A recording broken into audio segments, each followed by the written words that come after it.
Alright. And we're back, is what I would say if I were another channel, because I think that's somebody else's tagline. I am going to play some more Ys Origins and talk to myself, because I know I left a lot of meat on the bone last time, that is, yesterday. So, we're gonna do what we did last episode again, and I'm going to go through the thoughts that are in my head while I smash my way through Ys Origins.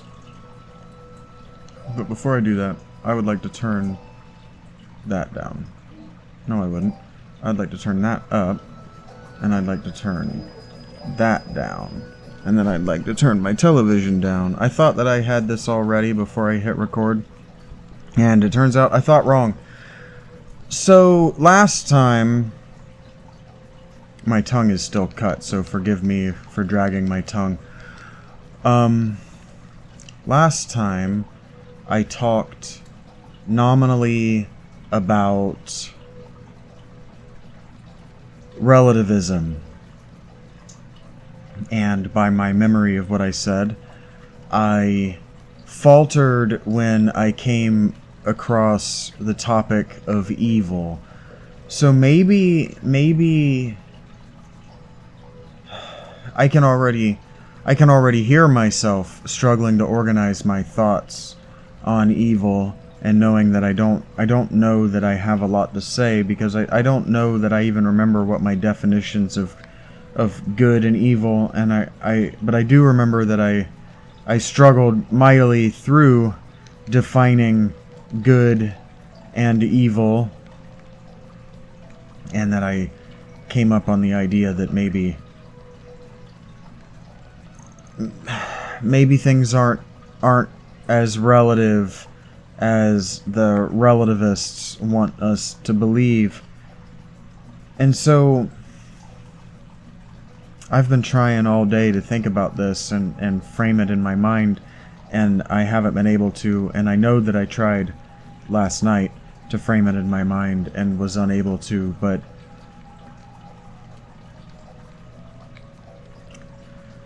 how does evil fit into the picture? Oh, nice. I can dash now. Double push. Neat. So if I hold down the attack, I can run? Or if I double tap, I can run? Okay. Well, that broke up my flow real nice, didn't it?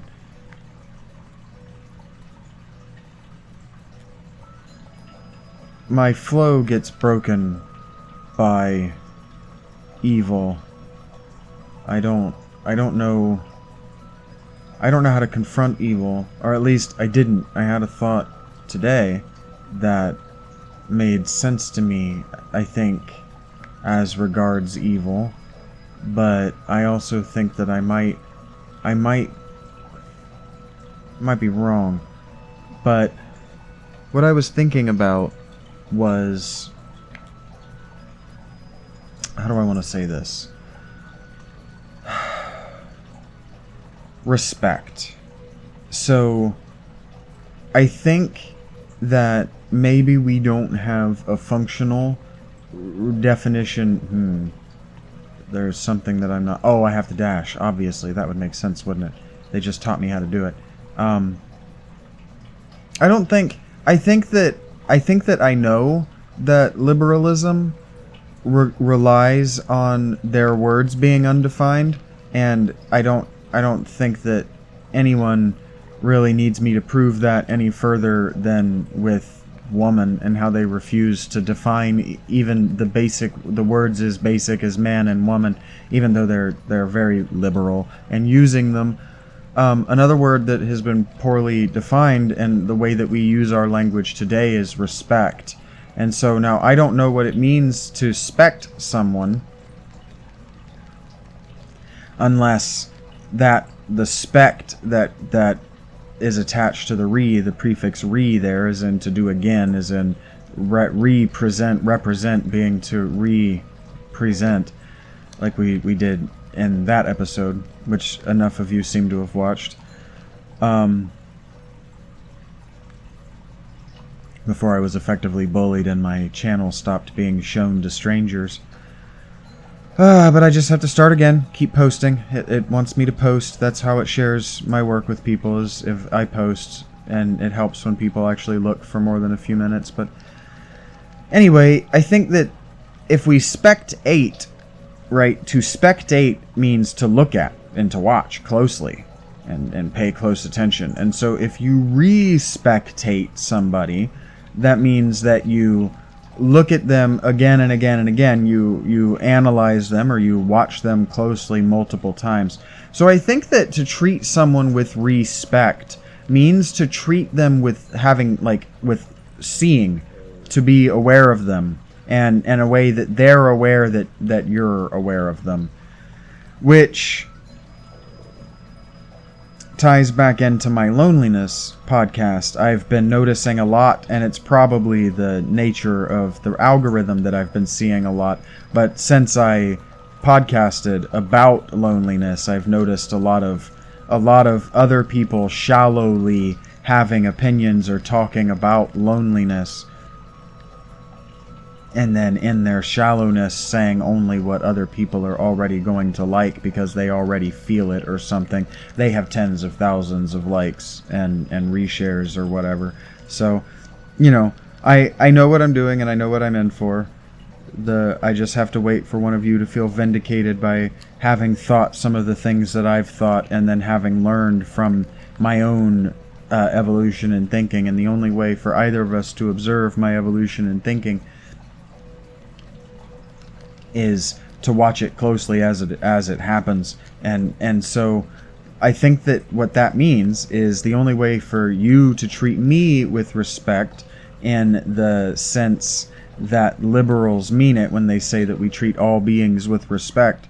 And so when the lecturer of this great lectures course about meaning and ethics, etc., that I referenced in the last episode, and if you want to know what it's called, go to the last episode, the previous episode, he's talking about how, the goal of the modern ethic is to treat everyone equally, with everyone with respect equally. And so it breaks down that, he talks about how that ethic, or that golden rule, sort of, to treat everyone with respect, that has been shown by relativists to break down at the point of violence. So once violence is introduced to the circumstance, or to the thought experiment, as far as philosophers go, or ethical philosophers go, it's a thought experiment, because the only way that you can actually get and analyze the data is to have good psychologists and good sociologists actually analyzing all of the data on human endeavor. And that's we've still got hundreds of years before we even begin to scratch the surface.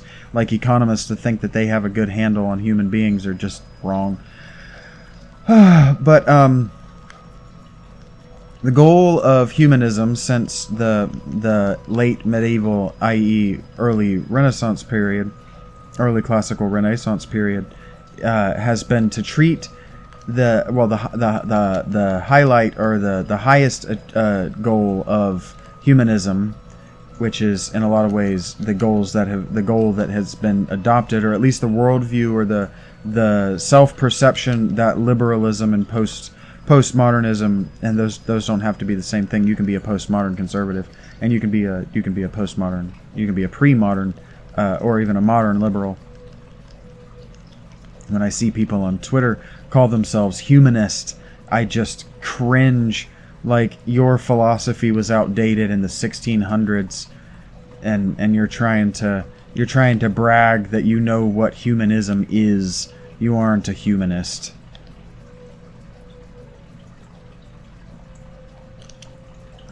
Just missed it. So what was I saying? Now that I've got myself distracted with this damn sprint switch.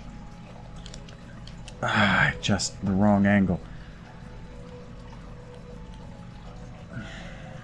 Who knows? Who even remembers? This sprint switch is suddenly the most important thing in the universe to me. Oh my god. There's somebody watching this going, God, you're so dumb. It's so easy to do these. And I'm going, you do it then. Fuck! I panicked. That's my own fault. I panicked.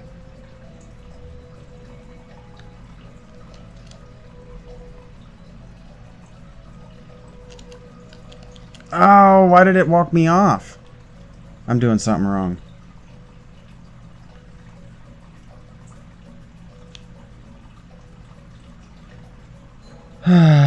So postmodernism, liberalism, rejectionism, communalism,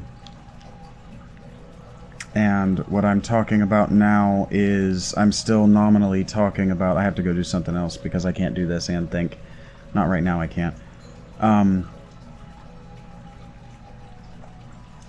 talking about relativism still, and I'm talking about the introduction of violence to relativism and how relativism and its goal, or at least the goal of treating the maximal number of people well and treating everyone with respect the same. And I think that isn't where he breaks down. I think that he repeats that line a lot in this lecture series, Great Courses lecture series. He repeats that maxim of treating all people with respect in the same way. And I think he's doing that because he's trying to point out that it's the treating everyone with respect in the same way is where these philosophies of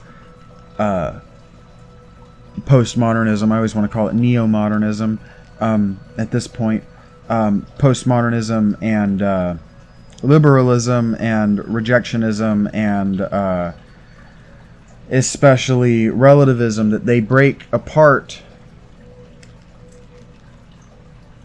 at the goal of treating everyone with respect in the same way, right? The in the same way needs to be italicized and emphasized because that's where it breaks apart, is that as soon as you introduce violence, you can't treat people with respect in the same way anymore. But I think that is because I think that is only true if we don't have a working definition of respect. Because I think that what respect is by the word, I think that respect means to be paying careful attention to somebody over the course of time. And so the thought experiment that I ran through my head is, if you run across a violent person in your life, and now let's say that you have a non-violent ethos, right? A non-violent ethic. Oh, I don't have this yet. I need to go back and save, and then I'll be able to do this thing. That's why it wasn't working. Well, that's fair. I was wondering how I would know if it was working. Yeah, that's much easier when you can actually do the sprinty sprints. Oh, I'm gonna die. There's a way to heal, and I don't know what it is. This dungeon's a lot more difficult than the last one was. Woo boy! I actually have to treat it with a little bit of... I gotta get out of here. Damn it, I did it again, didn't I? I distracted myself. This is what I was worried about when I suggested that I wouldn't ever do it this way. That playing the game was going to... Did I just delete that by accident? No. Oh, thank God. I'm going to save over it again just in case. And so, if you're a person who has a non-violent ethos and a non-violent ethic, so you're Mahatma Gandhi, I believe was his first name. If you're Gandhi, right, and you believe, or you're an acolyte of Martin Luther King Jr., and you believe that non-violence is the only way to respond to other human beings, and then you run up against a violent person. See, one thing that we don't appreciate is that Mahatma Gandhi and Martin Luther King were definitely beneficiaries of existing in the time in history that they existed. Because if they had existed in a previous time in history, there would be no Indian people. The reason the British didn't just empty the Indian subcontinent of Indian people is because the world had just suffered several plagues, and there just weren't enough people in Europe or specifically in the British Isles. There just weren't enough people in the British Isles to populate the industry that they wanted to steal from India. So it was better to let the Indians believe that they were an autonomous people than to continue holding them as empire, as imperial land holdings. And so we act like that's not the case, and we act like Mahatma Gandhi. Am I saying his name right? We act like Gandhi is like this great person and that he did this great thing, and that the nonviolent thing is like this big moment in world history, and we act like Martin Luther King Jr. went to his grave as a nonviolent person, but he actually went to his grave apologizing to Malcolm X and telling him that they should have gone violent to begin with. They should have never been nonviolent, because the only time you can react to a foe with nonviolence, a violent foe with nonviolence, is if you genuinely are better than them and you have allies who will do violence in your stead. So the only way that you can do nonviolence is from a condescending worldview, from a condescending point of view, and that's why white people hate black people, and that's why everyone hates the Jews. I've been thinking about how I ended my last one, and I don't personally hate Jewish people. I've said in multiple of these that I used to pray to whatever gods were listening that a Jewish girl would fall in love with me so I would have a family, and that envy is why everyone hates the Jews. But it's the feeling of superiority which comes from believing that you're a chosen people is why groups hate one another.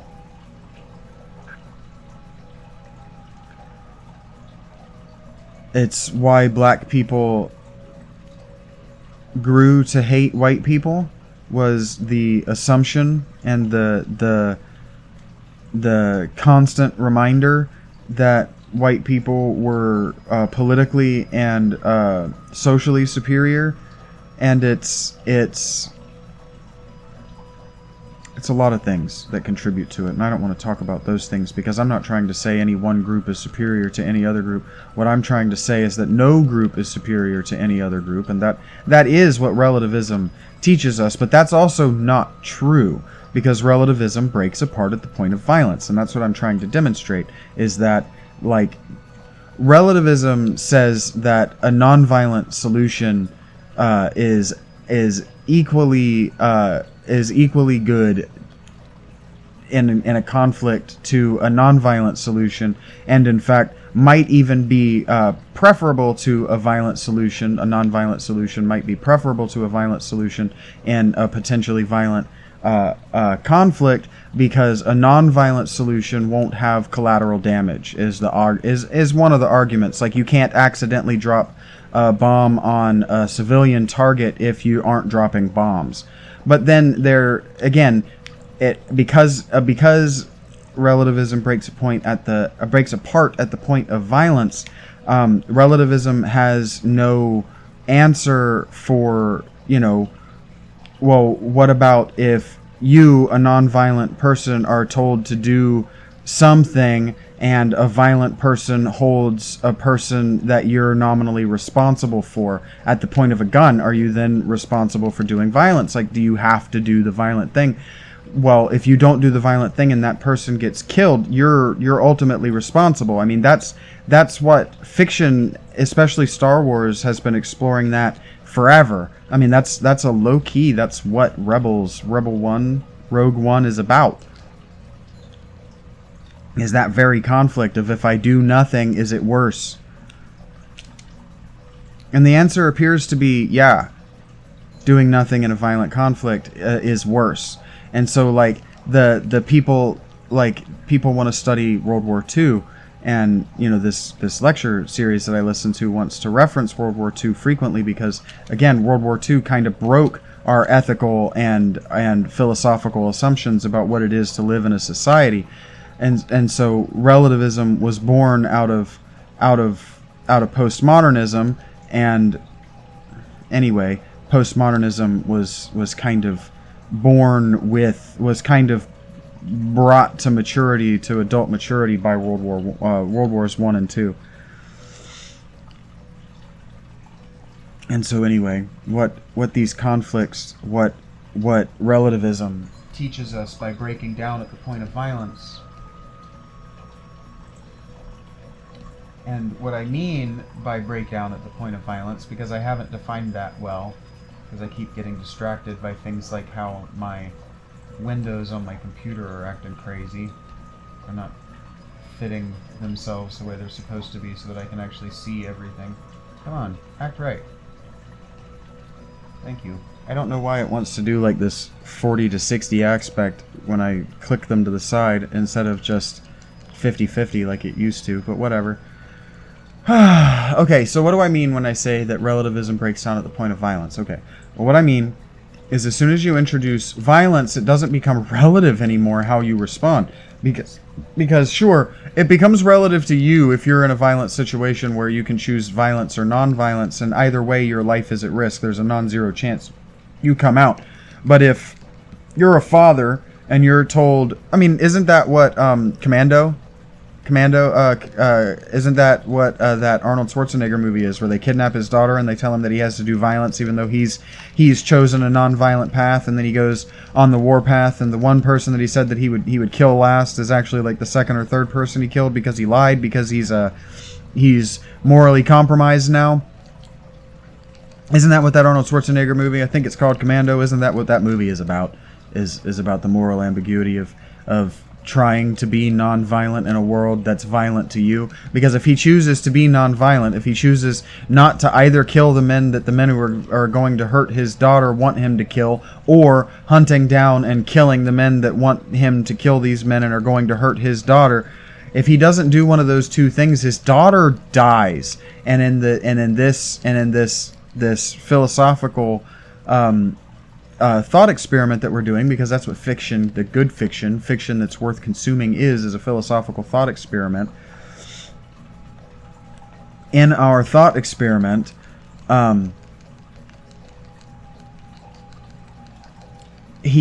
reason that they don't kill his daughter is because they then think that they can use protecting his daughter as collateral to get him to not hunt them down and kill them. Because if they kill his daughter, it's a 100% chance that he's coming after them. And if they don't, at the point that he's determined that he's going to hunt them down and kill them, if they keep his daughter alive, there's a chance that they can trade the daughter back to him and just call it, bygones, let bygones be bygones, just call it a mistake and move on with their lives. But that's kind of my point with why this ethical system breaks down at violence, because the idea behind nonviolence is that it's the best thing for the most people. But like, the argument for ending World War II was to kill X number of Japanese casualties because a larger number of good, young, healthy soldiers were going to die otherwise, on both sides, but especially the one side. So more people, more consenting soldiers would die if they didn't drop the atom bombs, and so the answer becomes obvious to them, and it in a way it becomes obvious to us who have survived, because if we didn't do that, the world would be different. And that's why we've been writing historical fiction and just fantasy where the Nazis are the bad guys forever, or in Japan, why they've been writing fiction and historical, rather writing fantasy and historical fiction where the Americans are the bad guys, right? That war changed everything. Those wars set the foundation for everything that we go through today. But they were also proofs or counterproofs, however you like to look at it, for the actual ideological and philosophical arguments that had been happening in the centuries before. So like, if we don't, I wince when I say this, but if we don't if we act like those wars didn't happen, if we don't take the lessons that those wars taught us, then it doesn't matter how many lives we saved. It doesn't matter how many Japanese we saved. It doesn't matter how many Americans we saved. It doesn't matter how many Jews we saved. It just doesn't matter. Because if we didn't learn the lesson, all of those people's great-grandchildren are going to die.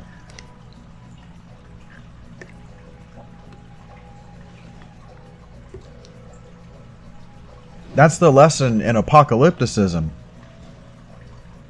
is that the end has come multiple times for multiple people groups.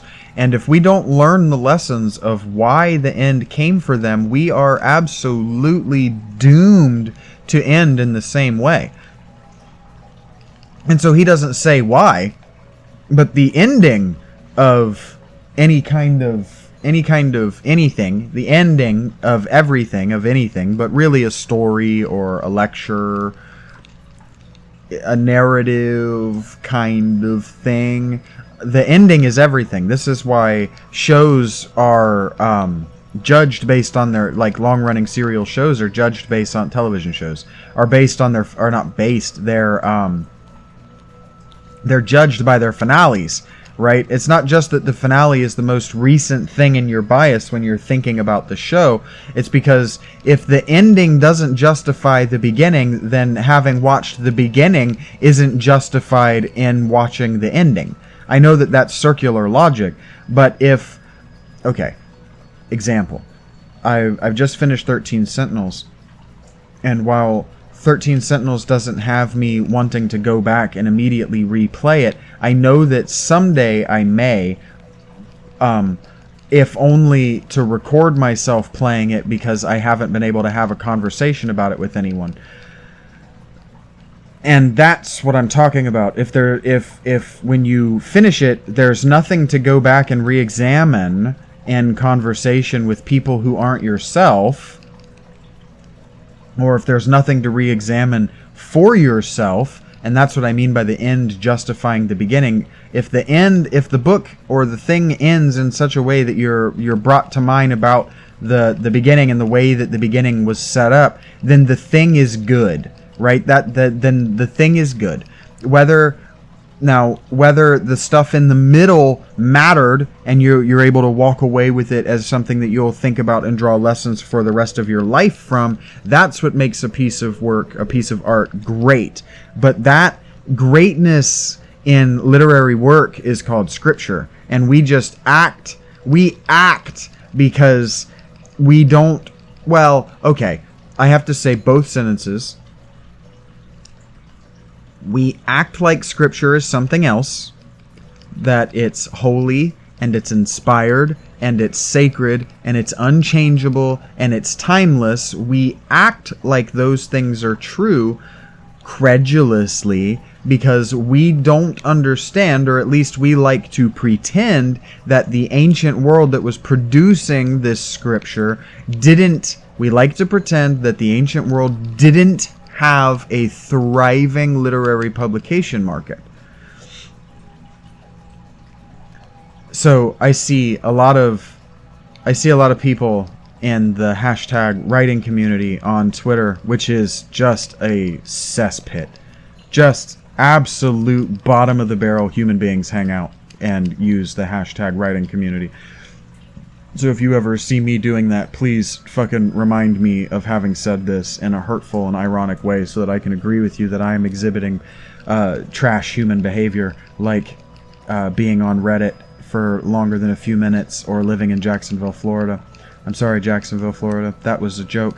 I don't really mean that. I've never been to Jacksonville. In fact, if I had said South Carolina, it would have been more true because I grew up in affluent parts of North Carolina, and South Carolina is where the trash Carolinians live. So I should have been nice. I should be nice and not say either of those things. I shouldn't call people trash people. That's what I should do. That's what I should take from this. But anyway, I see people on the hashtag writing community talking about hashtag indie writing and how there's so much of it. This guy goes, wow, there were literally like 1 million books published. And it's like, bro, there are probably literally like 1 billion books published. because now that it's so easy to self-publish because of the internet, everyone does it, and you don't have to have a good story to tell, and you most certainly don't have to be good at telling stories in order to have a following of people who will call you their favorite author. In fact, all of the poetry that I see composed by blue check marks on Twitter that don't have character caps all the poetry is just garbage. It's just trash. It's just trash poetry. It insults the medium.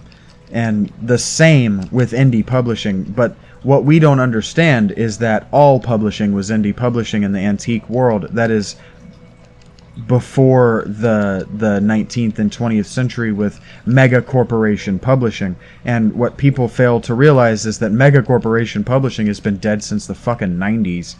It's been dead since the fucking 90s.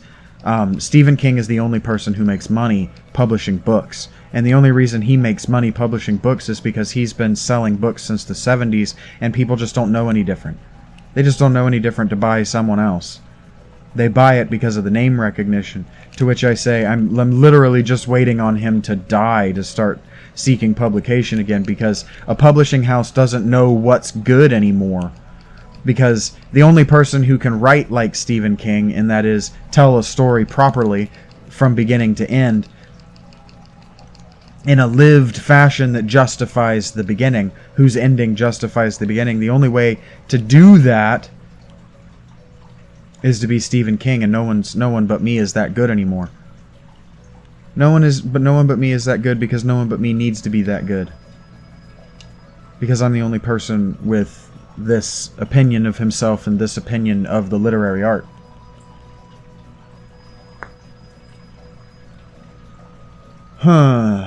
I should just take less damage.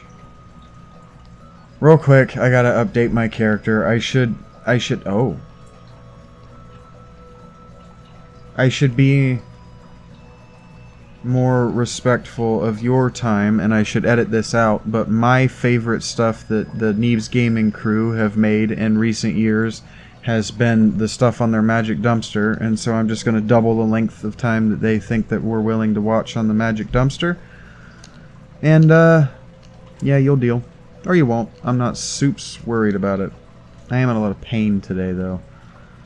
Which is why I'm doing this and why I'm letting my mind wander, because I keep thinking about the pain. I keep thinking about how much I'm hurting, and I need to work through the hurt, because if I'm hurting, there's a non-zero chance that I'm never going to stop hurting, and that this is the time that the hurting is fatal, and if I leave this all unsaid, then it's been a waste. The ending hasn't justified the beginning, and the beginning was tragic, hard, and horrific. And by hard, I mean difficult. And so if I'm not able to justify the beginning of my life with my ending, then I've wasted the only good advice a mentor has ever tried to give me. That my ending didn't justify my beginning. I've told you this multiple times. So, what I'm thinking about is how the ending of Sea of Stars didn't justify the beginning. The ending of Sea of Stars has nothing to do with the beginning. In fact, the beginning of Sea of Stars is a waste of time that has nothing to do with anything in the game. But I need to get high. I'm in a lot of pain, and I'm stressing myself out, and I feel like I need to smoke. So I'm going to smoke a little bit while I try to chase down this idea, because I've got so many of them all competing for space in my mouth, and I'm trying to give this game the attention that I feel it deserves, because I actually like this game.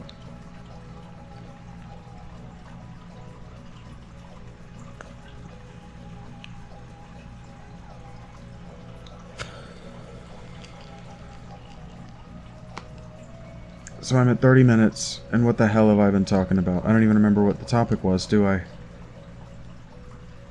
Evil. Violence and the reductionist system. Not the reductionist. Have I been calling it reductionism all this time? Relativism and the relativist world frame. Let's get back to adding violence. And so once you add violence, things don't become relative anymore. because the harm that's being done... I see what I did. I stressed myself out by talking about nukes and making it seem like I'm anti-Semitic. So I stressed myself out and talked about nothing to prove that really, no, I'm a good person. Really, I am. Which, whatever.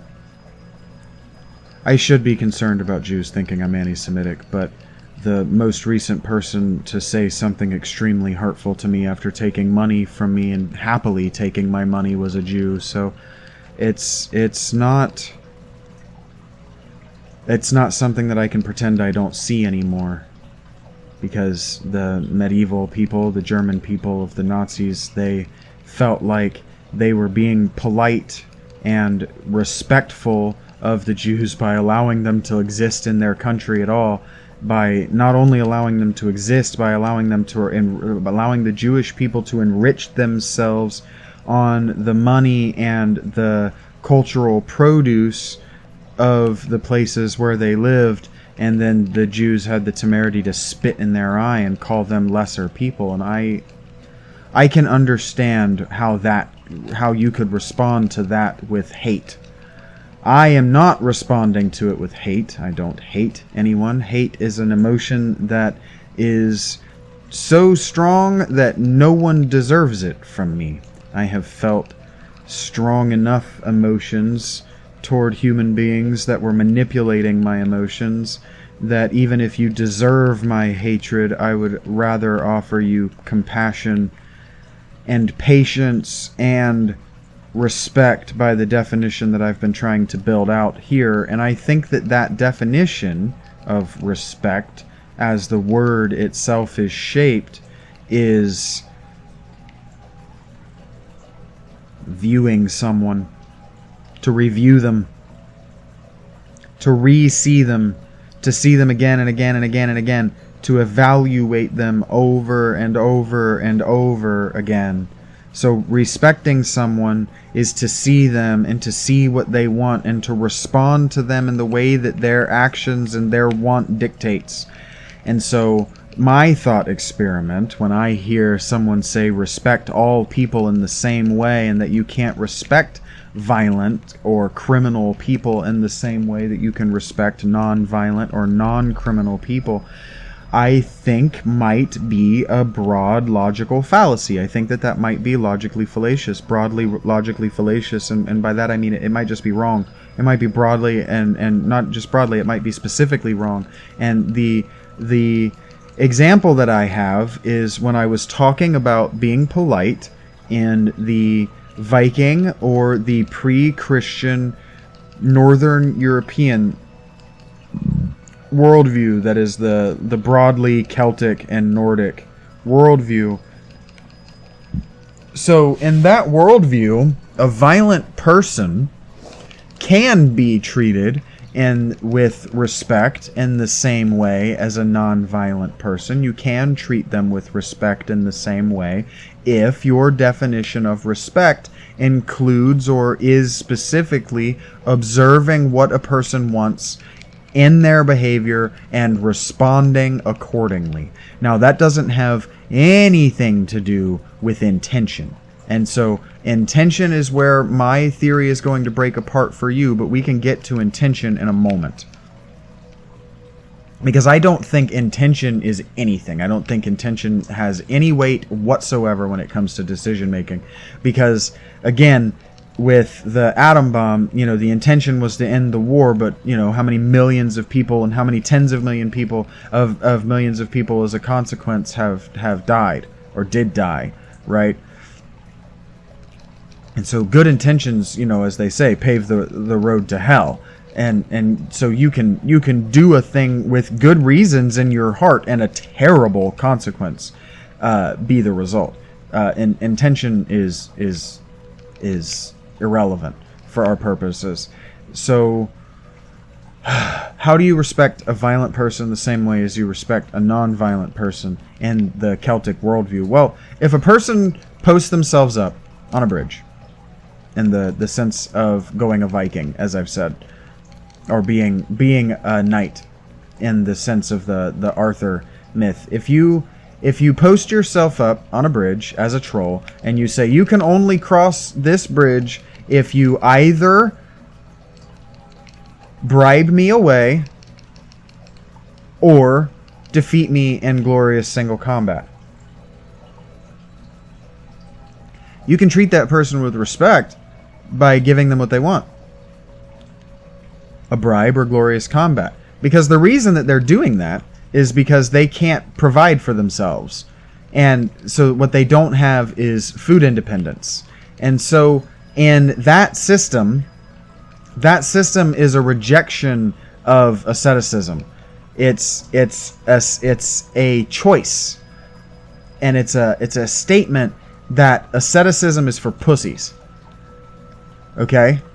And so what I mean by that is in the you have to remember that and maybe you don't know this, and so maybe you don't have to remember, but maybe I need to be mindful to continue to do what he did, which is remind you that all of our philosophy today and in the ancient world or the pre-modern world was reacting to what's called the Axial Age, which is circa 2500. Oh no, I don't know if he was saying 2500 years ago as in 500 BC, or he was trying to push it back to 2500 BC, but 500 BC is more accurate than 2500 BC, so we're going to say 2500 years ago is what is known as the Axial Age. And the Axial Age, as I think I went over on the last episode, is what we in the modern world, not we in the post or pre-modern world, called the events that led to Judaism, for example, and Buddhism, and we've gone over this. The world's philosophical emergences, Taoism and Confucianism, all spring up at about the same time. But see, that makes me think 2500 BC is what he's trying to indicate, because like Abraham is pushed back to 2500 BC, but the 500 BC is about the time of the the Babylonian exile. So he's confused when he wants to incorporate Judaism into the Axial Age, because again, he was recording in the year 2000, and the anthropological and historiological evidence that we have now of Israel's place in history was very different in the year 2000 from what it is now. In the year 2000, we believed that King David was the king of an actual kingdom that rivaled Greece in power and breadth, and that's just false. It was a hill town. It wasn't even a town, it was a village, and it was most certainly not a city, and he was most certainly nobody's king on the level of the kings of Persia and Alexander and the Hellenists. Which, I mean, that's only anti-Semitic, because everything that I say, I'm thinking a lot about the Jews lately, because I think a lot about Judaism, and I think a lot about history, and I think a lot about how the Jews did impact history, but they impacted history with lies, and with outdated philosophical techniques. I think I said it was Pliny that invented the allegorical interpretation, the allegorical critical allegorical literal criticism, literary criticism. And what I meant to say was not Pliny, but I just lost his name actually. Damn, I don't think it was Pliny. It would have been a name very, very much like that. I almost said Plivy, but that's not right. Oh gosh, he's from Alexandria. I need to stop thinking about this because I'm not going to get there.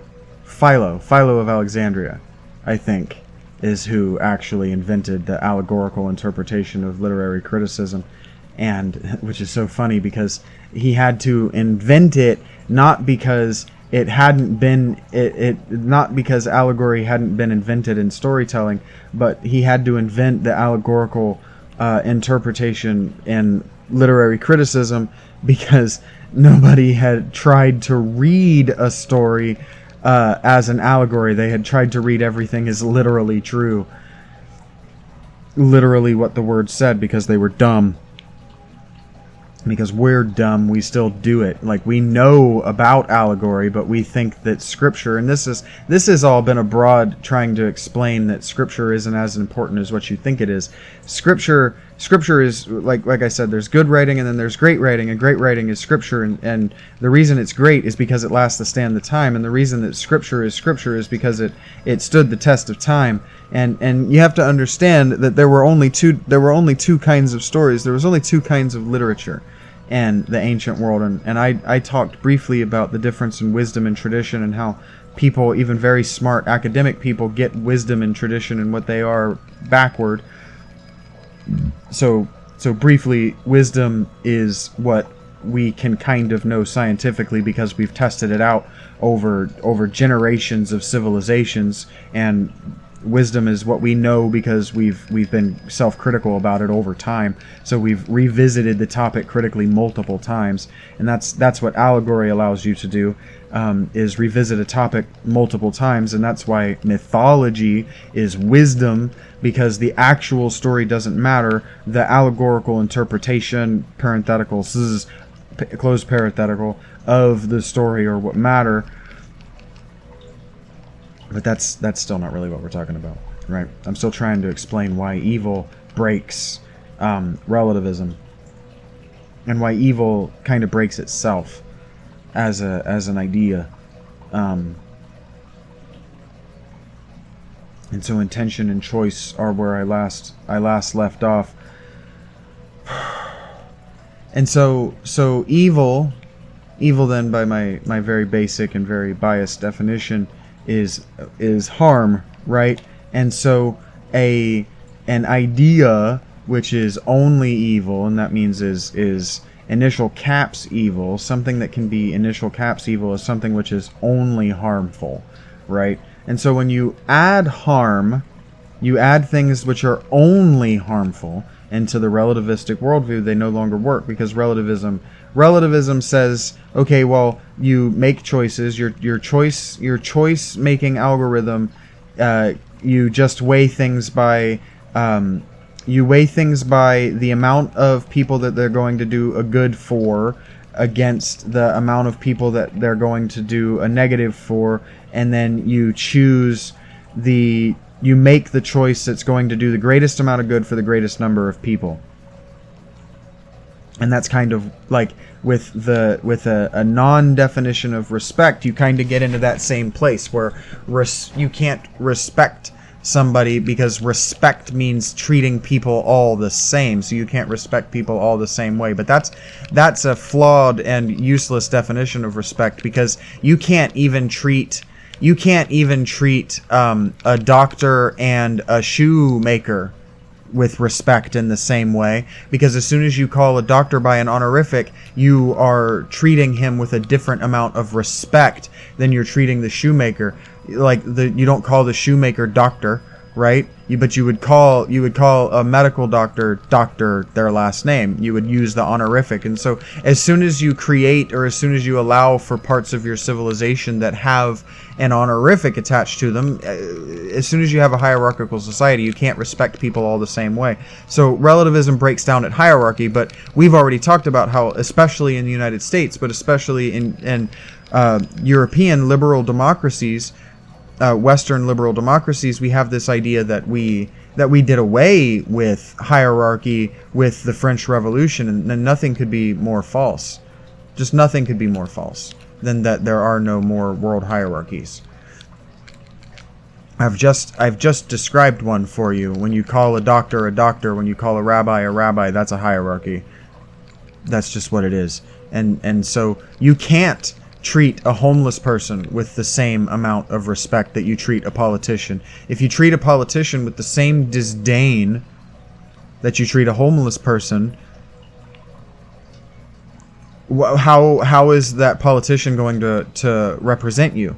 Because that politician most certainly isn't going to treat you with respect, but because the politician has an honorific, because the politician is on a higher level of hierarchy than you, and has a greater degree of personal representation within the actual world, within your actual worldview, they can't respect you the same way that they would respect a fellow politician. So like a senator can't respect a member of the House of Representatives the same way that they would treat a fellow senator, and you can't respect a senator from a different state in the same way that you would respect your senator from your state, and you can't respect a member of the House of Representatives in the same way from a different state that you would treat a member of the House of Representatives from your state. If I said those in the correct order, you have to understand what I'm saying. Hierarchy, especially hierarchy of value, instantly breaks relativism apart. It's not relative. It's not relative whether you buy an iPhone or don't buy a phone at all and don't participate in the smartphone market at all. It's not relative. You are doing actual harm by buying an iPhone. You are doing harm. You're not doing a greater good for anyone. You're not doing a good that's for a maximal number of people. You're actually doing a good that's for the minimal number of people. You're doing a good that's for you, and you're doing a good that's for the shareholders of Apple Incorporated, and that's it. Is it Macintosh Incorporated? I don't actually know what the name of the company is. But the only person that you're enriching and doing a benefice for by buying an Apple phone is the CEO and shareholders of Apple, because you're not doing okay. I'm way ahead of this argument, because capitalism, and I'm pro-capitalism, but capitalism, the argument, even my argument for why I'm pro-capitalism is that capitalism necessarily does the maximal amount of good for the maximal amount of people, and that's provable over time.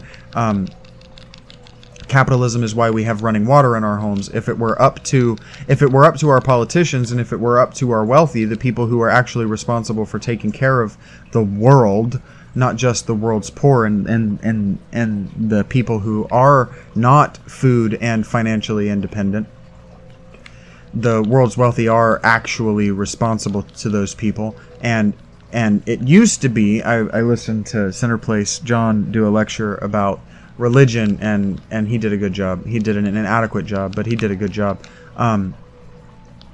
He tried to explain that these things that I'm talking about, like our duties to one another, that our duties to one another were actually codified and maintained by the gods. But when you're speaking to Christians, that sounds impossible, and it is truly impossible, because it's actually a lie to say that any non-Christian system is interested in ethics, because zero non-Christian religious systems are interested in ethics. Confucianism is not a religious system. It's a Confucianism is specifically an ethical system.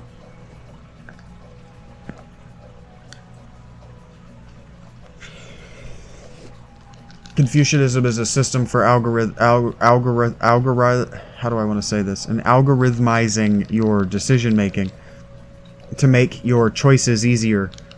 That's the whole point of Confucianism, is to tell you what the right decision at any time is, from a place of authority even. But it got incorporated into wisdom and traditions and traditional systems, because it was so right and it was so effective.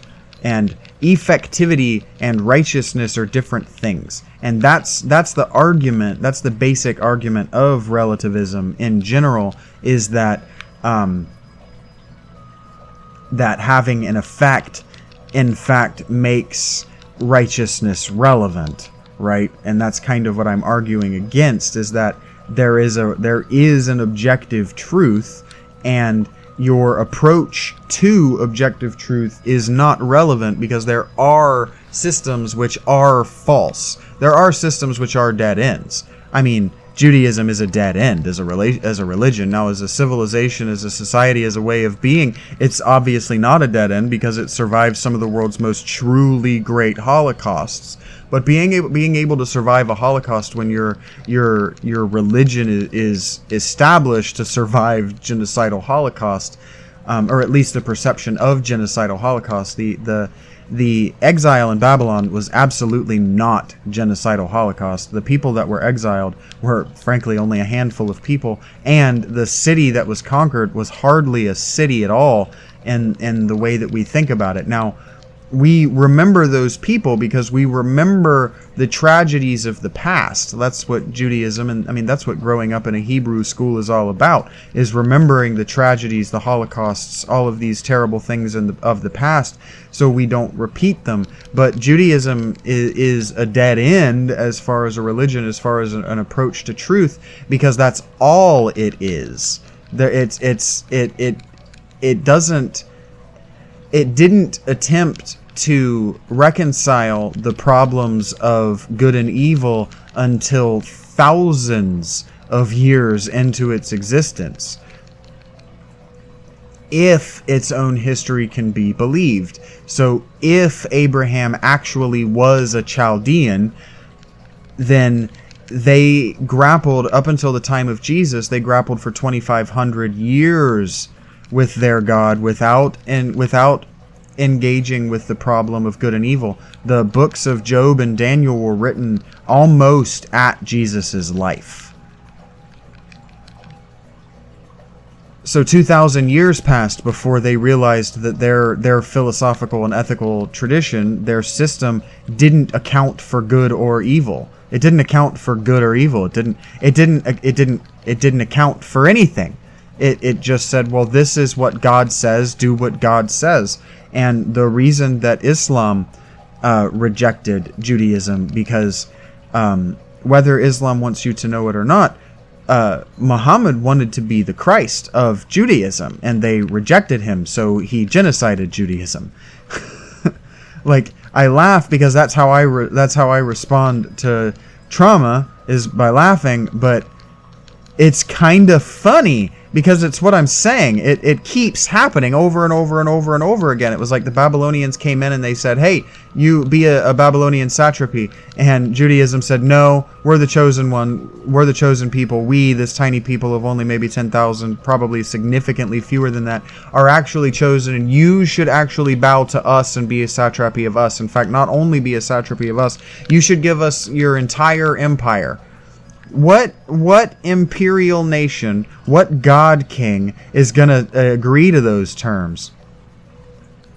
That would be like Saddam Hussein telling the United States that not only did the United States need to fuck off and allow him to genocide his own people, but they needed to make him the president of the United States and Iraq the capital of the United States.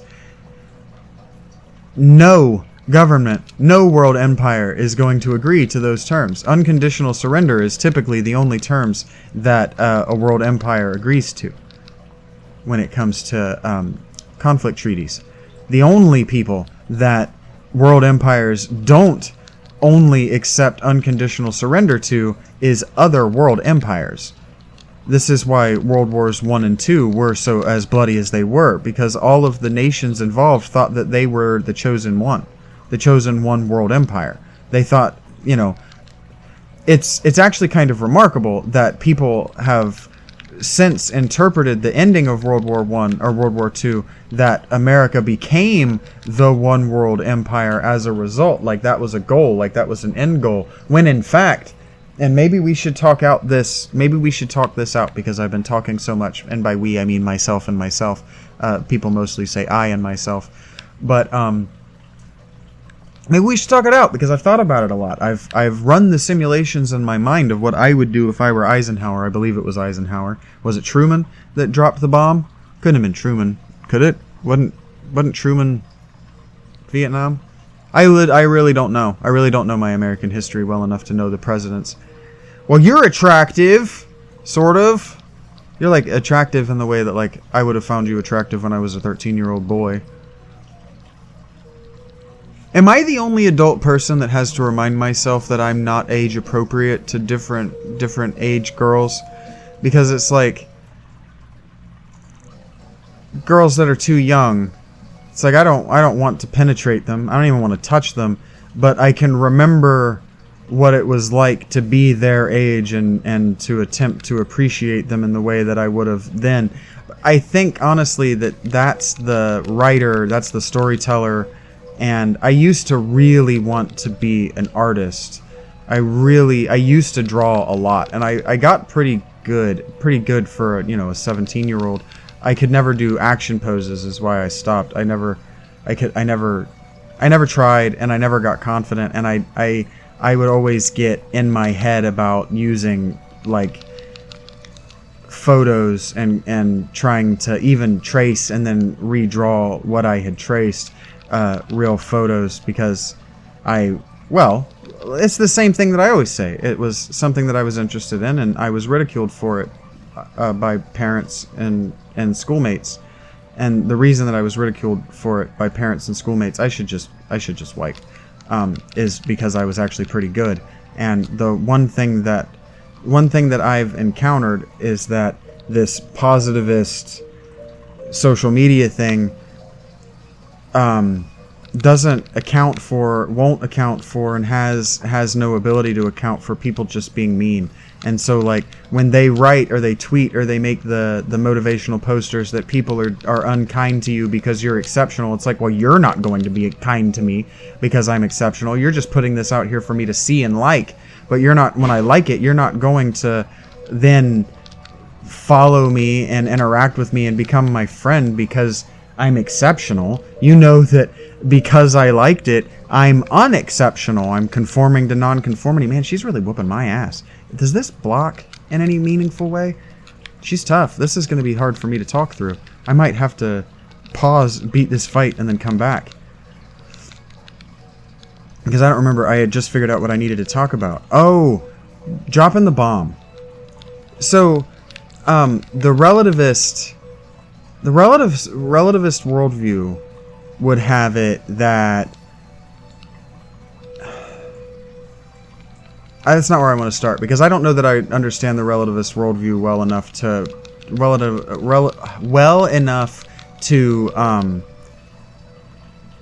categorize it is not right, but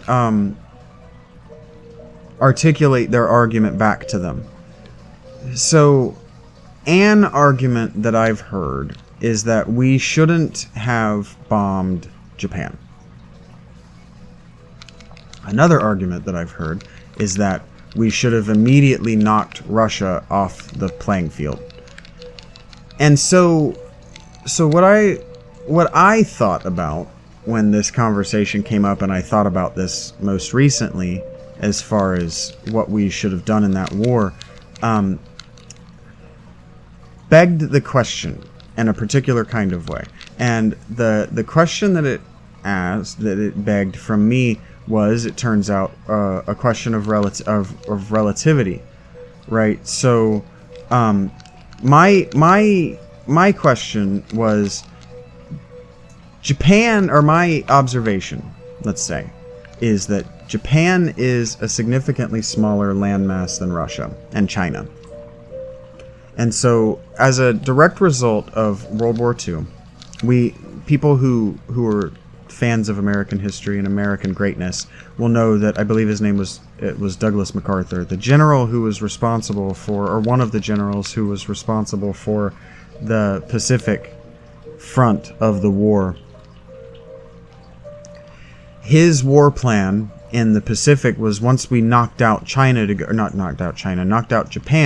Once the United States had defeated Japan, to go ahead and just knock China out off the world stage, while we had the capability, while they were weak, and we had all of these men that weren't in fact used to defeat Japan. And then in doing that, because you knocked down China, the thinking went that you knock down China, and the Red Army is on the wrong side of the continent.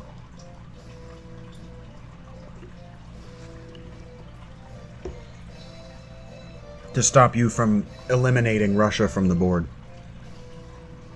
Now, if you know the history, the reason that we didn't do that thing, take China off the board and then go after Russia from the east rather than from the west, is because the Red Army would have obliterated Europe. And we were concerned with, the American war leaders, were concerned with not losing Europe. And so let's talk a little bit about why they were concerned with not losing Europe. I'm over here like I want to smoke, and then I forgot that I was recording this game because I got to talking.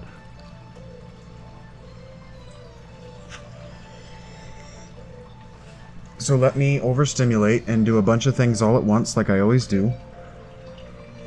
So I don't do any of them particularly well, thoroughly, or to completion. Okay. We were concerned with Europe surviving World War II as intact as possible because we were concerned at the time with, and we were obsessed with at the time, Rome. Edward Gibbon's The Rise and Fall of the Roman Empire was an extremely popular book at the time. Everyone had read it. Everyone believed that what they said about, or not what they, like Edward Gibbons is multiple people, but everyone believed that what Edward Gibbons wrote about the rise and then the fall of the Roman Empire, and specifically his opinion that the reason the Roman Empire fell was because of Christian nonviolence, which is interesting and relevant to our talk vis-a-vis violence entering a relativistic system. He was saying that Christian nonviolence is the reason that the Roman Empire fell, because if it weren't for Christian nonviolence, they would have had people that were prepared to fight back against the Vandals, etc., the Visigoths, the Ostrogoths, the New Wave Goths. They would have had a people that were prepared to fight back. And so they blamed the collapse of the Roman Empire on Christian nonviolent values, because the values of hyperviolence and basically non-respectful or non-ethical treatment of people outside your immediate... No, that's not right. The extremely specific and religiously mandated social hierarchy, that the loss of that created a softness in the American people. And now, if you are a liberal, you will be extremely familiar with this argument that nonviolence and non-hawkishness in war make America soft. That's why everyone sucks at... that's why everyone on both sides of the aisle, that is, liberals and conservatives, but most especially libertarians, suck at the dick of Teddy Roosevelt, is because Teddy Roosevelt, he lived a personal ethos until his sons died of his personal ethos, that not fighting wars constantly as a personal individual, and I don't mean jihad in the metaphorical sense. I absolutely do mean war in the violent sense, against other human beings. If you're not in a constant state of personal involvement in warfare, you can't be a man. That's what he believed. And so we still believe that very much in the United States. We still follow that ethos because of the Second World War. I'm trying to grind because, god damn it, if this stuff isn't just kicking my dick off over and over and over again. I feel like I'm doing something wrong. Maybe I need to go back to time, because I haven't gotten a new weapon or armor in a long ass time. So maybe I'm doing something wrong. Or maybe... Oh, look, I do have a new armor. Oh, look at that. Maybe that'll do the thing. Okay. So, back to World War II was a literal battleground of ideology. So, the Nazis, the National Socialist Party, they were anti-communist and nominally socialist, which means that however you want to look at it, the Nazis were not a conservative party. The Nazis were social liberals, because if they were conservative, they would have wanted things to be the same. You understand? They would have wanted things to remain the same. But instead, what they were trying to do was revive a mythical, like a mythical version of their history, and that's not conservative. That's not right wing. That's left wing. Reinventing your history to reinvent civilization within a civilization. That's not conservatism. That's not conservatism. That's not conserving anything. You understand what I'm saying? And their belief in magic and their belief that they could magically control perception, that's not conservative either, because conservatives don't believe in magic. It requires a liberal to believe in magic, because you have to be free in your usage of your will in order to work magic. So you have to be liberal.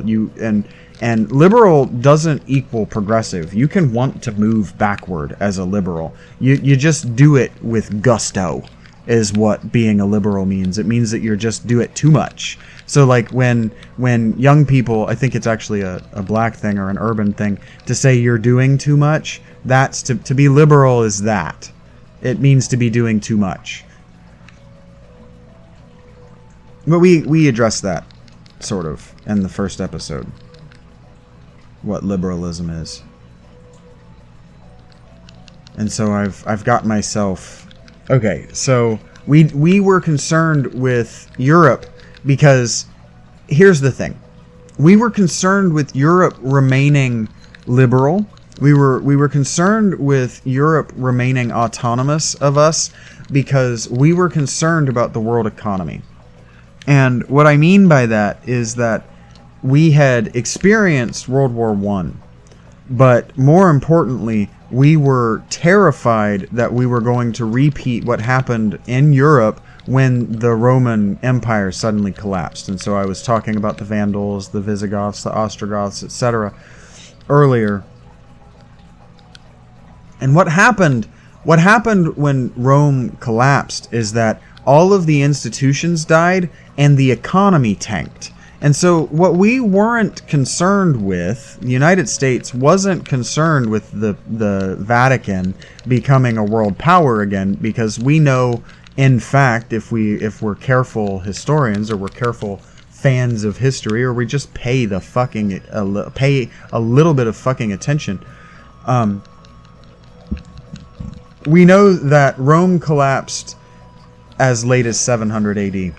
And we know that authoritarian Catholicism didn't spring up until 1300 AD at the earliest, and that it didn't actually become a problem until 1400 AD, and it didn't hit its nadir, if you like, from the perspective of the Protestants until the 1600s AD.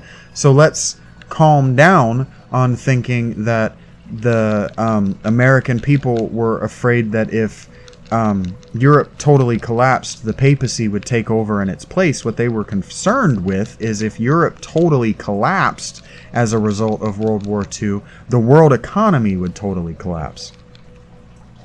So let's talk about why they were afraid of that and why their fear was justified a little bit, because it may not be obvious to you that if Russia's Red Army were to move into and conquer the German holdings, that is largely, I guess, France, Austria, and Poland, and I know that they had other holdings, but if Russia were to conquer those while we were conquering China, that's not what we were worried about, because, again, we would make it to... the war plan dictated that we would make it to Moscow, before the Red Army was able to do their devastation of England and France, Germany, Poland, and Austria. But the idea was that we would get to Moscow before they could do their devastation and make it back, in time. That's not what we were worried about. It wasn't necessarily the devastation of the Red Army. What we were worried about is after we punched China and Russia out, we would also have to rebuild Europe in the same way that we did, in fact, rebuild Japan. And so what we were, in fact, worried about was becoming the world empire that American high school and college students, typically males, want to say that the American people have become this world empire that dictates world politics. And to a degree, that's true. But that's only true, like Obi-Wan would tell you, from a certain perspective. And so it's true from the perspective of the CIA, but it's not true from the perspective of the representative democracy. So the CIA is extra governmental. So there's no governmental body that actually has oversight over the CIA and the FBI as well. And that's sort of what's going on right now with the whole, with the CIA and FBI being extrajudicial about the Biden and Trump families and their surveillance of these families, right? And so it's true that America is a world empire if you define world empire as dictating the politics of smaller nations through spycraft. So if you understand the relationship of if you understand the relationship of the Romans to the Huns before, let's say, the fall period of Rome, and the Huns aren't a good example, but the Ostrogoths, the Visigoths, the Vandals, their relationship to non-civilized people, and a civilized people is a conversation that we can have another day. But the way that you relate to these tribal, these non-Roman or non-Chinese or non-Indian, if there were an Indian subcontinent spanning empire, besides the way that you deal when you're a continent spanning empire, or you're most of a continent, you're a world empire. In other words, when you have that kind of power, is you use your information infrastructure, so you use your equivalent of the CIA to keep those people at war with either one another or other world empires. So like what we've done in the Middle East for the past 50, 70 years, since really 80 years since World War II, and I've talked about it and how ridiculous it is and all this. But it being ridiculous and it being necessary for story reasons, as I like to say, for world history, are different things. Like, what's ridiculous in a story and what's fundamental to the story happening are different things. Like a horror movie is all ridiculous choices by the characters, but there's no horror movie if the characters make good choices. And in that way, there's no history if the players, the actors on the historical world stage, make good choices. There's no history. There's no wisdom, because wisdom, as I continue to go back to, is the lessons that we've learned from where we went wrong, right? And so you have to go wrong in order to learn the lesson. And so what I'm trying to say, without doing a good job of saying it, is that the reason that we didn't punch out China and then go punch out Russia before either of them had the bomb, because we could have. All we had to do was drop the bomb on them. We'd seen what happened when you drop the bomb. Whole nations just stop. They lose their will to fight when you drop a fucking nuclear bomb on them. And for good reason. I'm not saying that like it should be a surprise or anything other than a horrific tragedy, right? But you lose your will to fight when 2 million people are vaporized in a second. Who wants to deal with that? I read a quote about Oppenheimer. I think it was Oppenheimer talking about how the bomb, there's no ethical justification for the bomb, the atomic weapon, that there's no military objective that it can be used on because the devastation is completely uncontrollable, and so long lasting that even if you were to drop tactical nuclear warheads on only military targets, there could be nothing there for hundreds or perhaps thousands of years. You can never use it as a civilian target, so there's no ethical justification. And so what I'm saying is that there's no actual greater good that's benefited by going to war and ending China and ending Russia as world threats. There's no greater good that's benefited by America being an actual world empire in the way that stupid people think the UN is a one world government, or it's almost like the ending of World War II is almost a proof against the concept of a desire of a conspiracy for a one world government, because World War II, what I'm building out is that World War II proves that the desire in itself to control more than the land masses that were already being controlled by the governments that already controlled them was so inefficient that it wouldn't work. And so the real reason, I keep saying it was economic, and it was economic.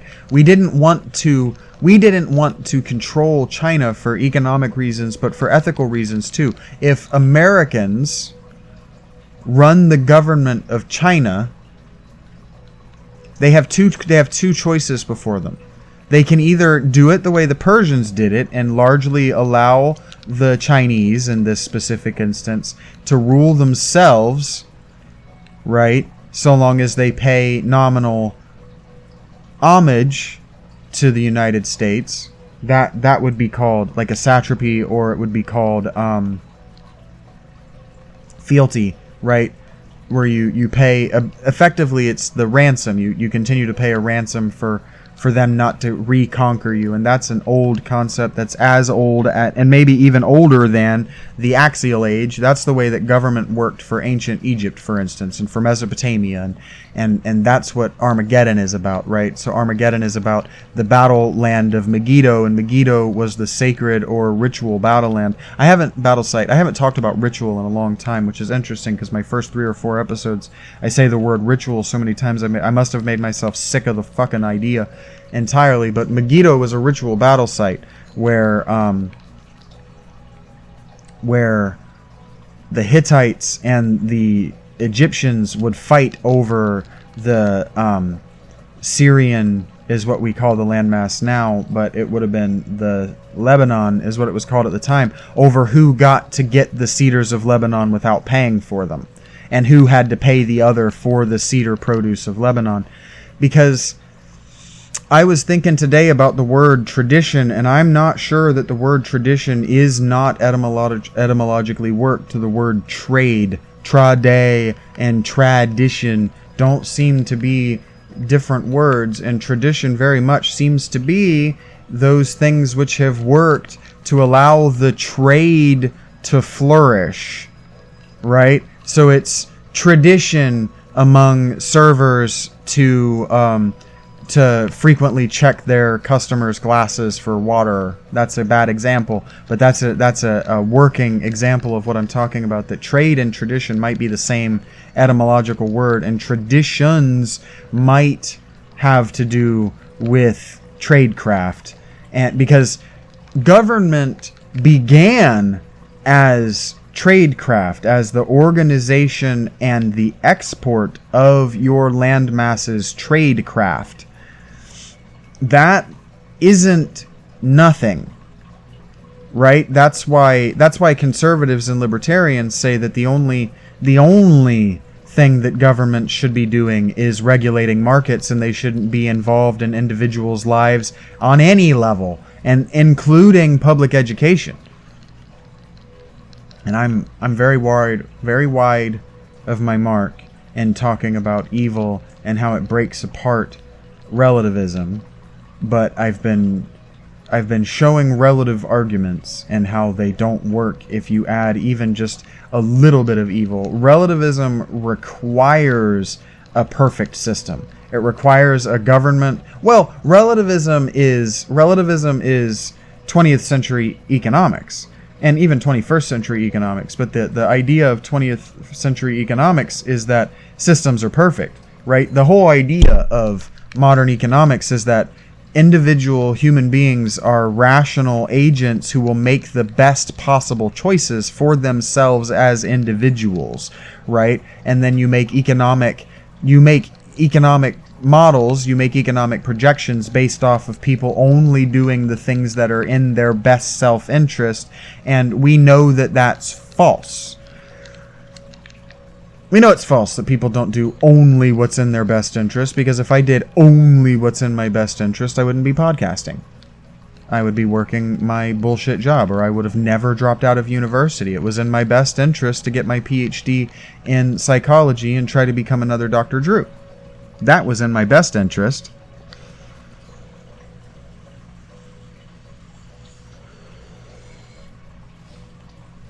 And so we chose nonviolence. And the reason we chose nonviolence is because who are we to say, if we conquer China, that China has to pay us tribute to continue existing? But the more abhorrent choice was for us to tell China how they have to exist. Because there are a lot of people who continue to exist in the modern world. Now, they're older, but there are a lot of people who were raised by grandparents or who idolize grandparents or older parents who still believe that repairing and rebuilding Japan at all was a misstep. That spending any amount of dollars to rebuild Japan's economy was a misstep. Because look what happened in the 80s. Look what happened until we tanked the yen in the last, 30 years. Japan was among the world's leading economies, and would still be among the world's leading economies if we hadn't done so much, we liberal Americans hadn't done so much to ruin that country and that country's self-perception. That country's perception of itself is actually what I want to say, because that country can't have sex anymore. We've ruined that country with Protestant work ethic. Completely ruined those people. And we're ruining Africa, and we're actually ruining Europe now. And we've already ruined Israel. If Israel was built to begin with in a way that made sense, and I've already done a whole episode, my illiberal democracy might be what I called it, episode is about how the Israeli governmental state was broken from the moment it was conceived, and the things that it's doing now, as unethical and horrible as they are, only make sense. They're a prehistoric government. Their algorithms for decision making can be dated back to people like Darius the fucking Great, and we just don't make decisions like Darius the Great would make decisions. We don't ask what would Abraham do anymore, because what Abraham would do is get on a donkey and slaughter his neighbors under false pretenses. He would tell them that he's there to make peace, and then he would cut off their dicks and then kill them, and then wear their dicks as jewelry, is what Abraham would do. And this is what we, and by we I absolutely don't mean myself and I mean human beings that want to watch Elon Musk kowtow to Jews and want to see the American democracy not think of the Israeli state as committing war crimes equivalent to what the Iraqi state did. Those people need to be relativistic, where, well, we don't know which answers are the right answers. And it's like, well, we decided a long time ago that Darius the Great's answers to questions and Abraham's answers to questions were the wrong answers. In fact, Jews as late as Philo the Great thought that. That's why they had to invent allegorically interpreting the stories, because if you interpret the Old Testament literally as your decision-making algorithm, you're going to resort to horrific genocidal violence as your only answer to everything, because you're the chosen one, and you're the only one, and your way of being is the only one that's allowed to exist. And so let's really ask who the genociders are. Let's really ask which worldview is genocidal. Is it mine, which is telling you that things aren't relative, that there is a truth, and that there is, in fact, a right way of being? Or is it the way of being that tells you that if people disagree with you, kill them, kill their families, kill their friends, kill their friends' families, and kill anyone who ever looked like them? Which answer do you think is the right one in the modern sense? Because I know which one I think is the right one in the modern sense. And so we couldn't go into China and tell China, hey, so we know that you've been a thing since 2500 and that you've done exceptionally well for yourselves and that you have an entire religious and philosophical system of algorithmic choice making that has worked very well for you and is, until communism prevented you from genociding your neighbors. What we're going to do is we're going to tell you how you have to do things. That's arrogance, and that's condescension. And when I introduced condescension as maybe not the thing to do, I didn't do it from the standpoint of comparing it to humility, because when I did it in a thought experiment with someone that I've talked out a lot of these words like humility that I'm learning and reframing, but haven't done on the podcast. That's what you're supposed to do. So there's a shitload of meat on this bone. There are a lot of words that I can pick up, and there's a lot of room left, with only 45 minutes left in this pod. But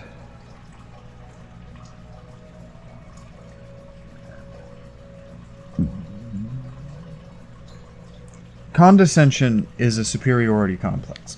When I say that's condescension, what I'm saying is that's looking down from a from a place of feeling or believing oneself to be superior.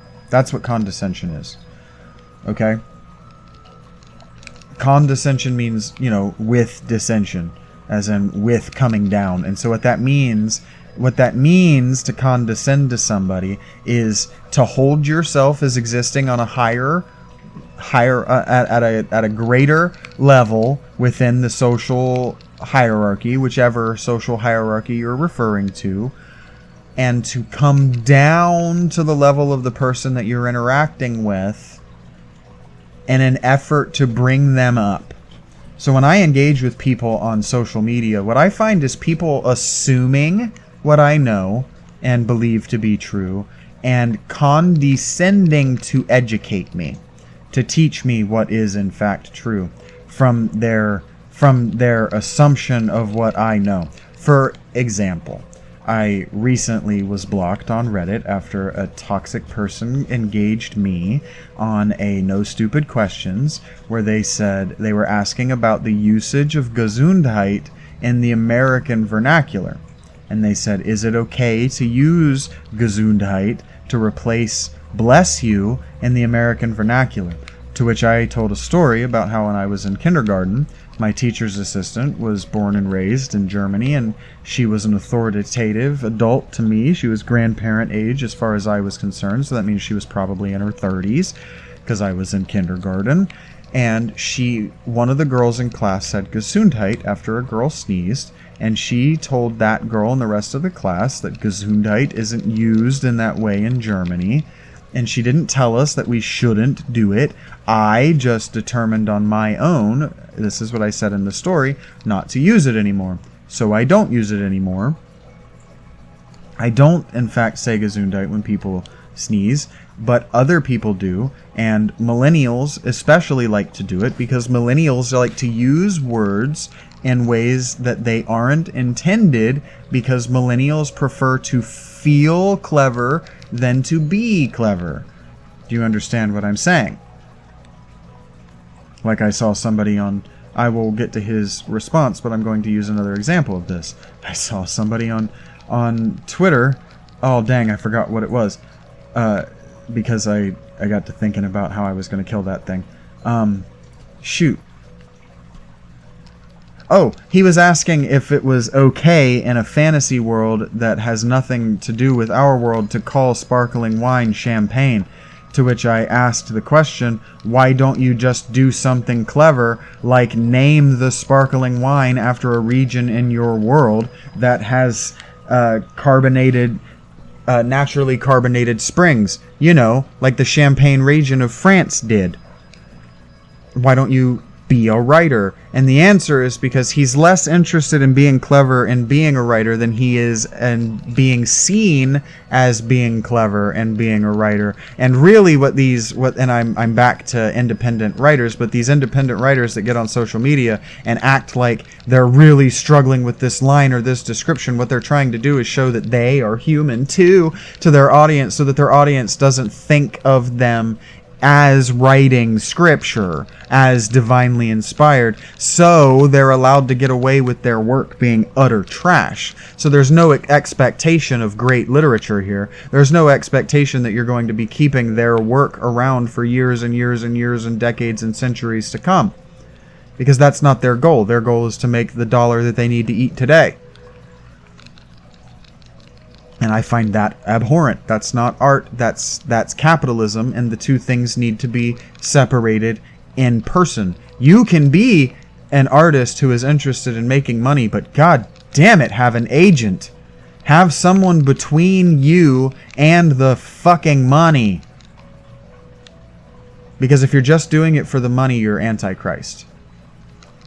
You're anti-philosophy, you're anti-art. You're just a capitalist.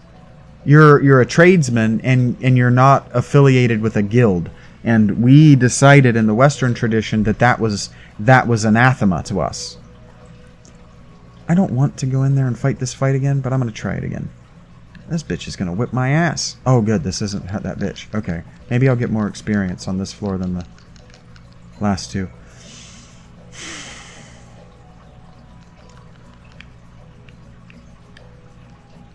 And the same, obviously, with China, with Russia.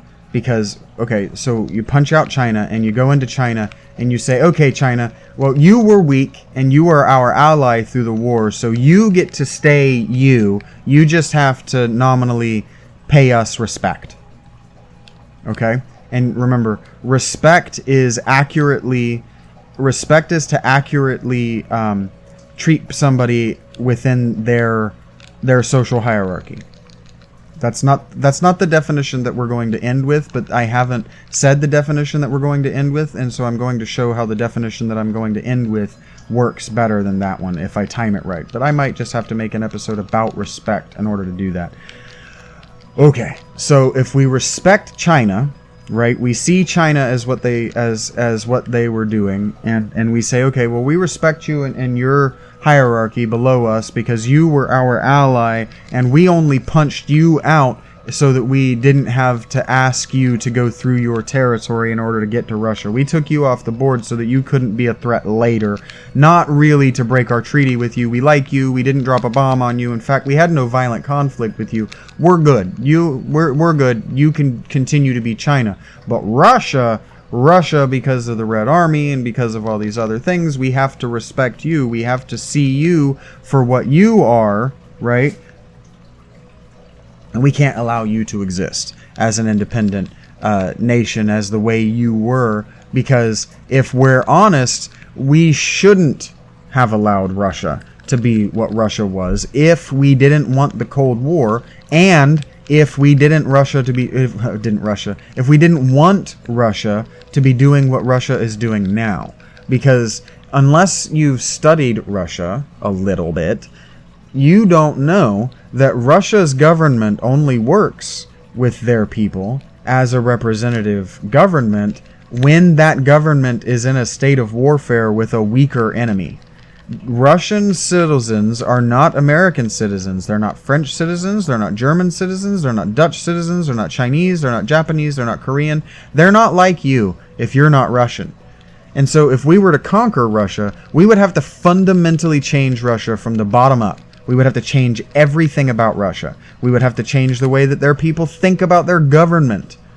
We would have to change the way their people think about one another. We would have to change the way Russians think in order for that war to be over. That's what Rome teaches us. And you got to remember, the people of the 1940s were obsessed with Edward Gibbons. Is that his name? They were obsessed with the rise and fall of the Roman Empire, right? And what they learned about the rise and fall of the Roman Empire, and what they learned from Machiavelli in the Italian States Wars, the Wars of the Italian States, I believe is what that period is called.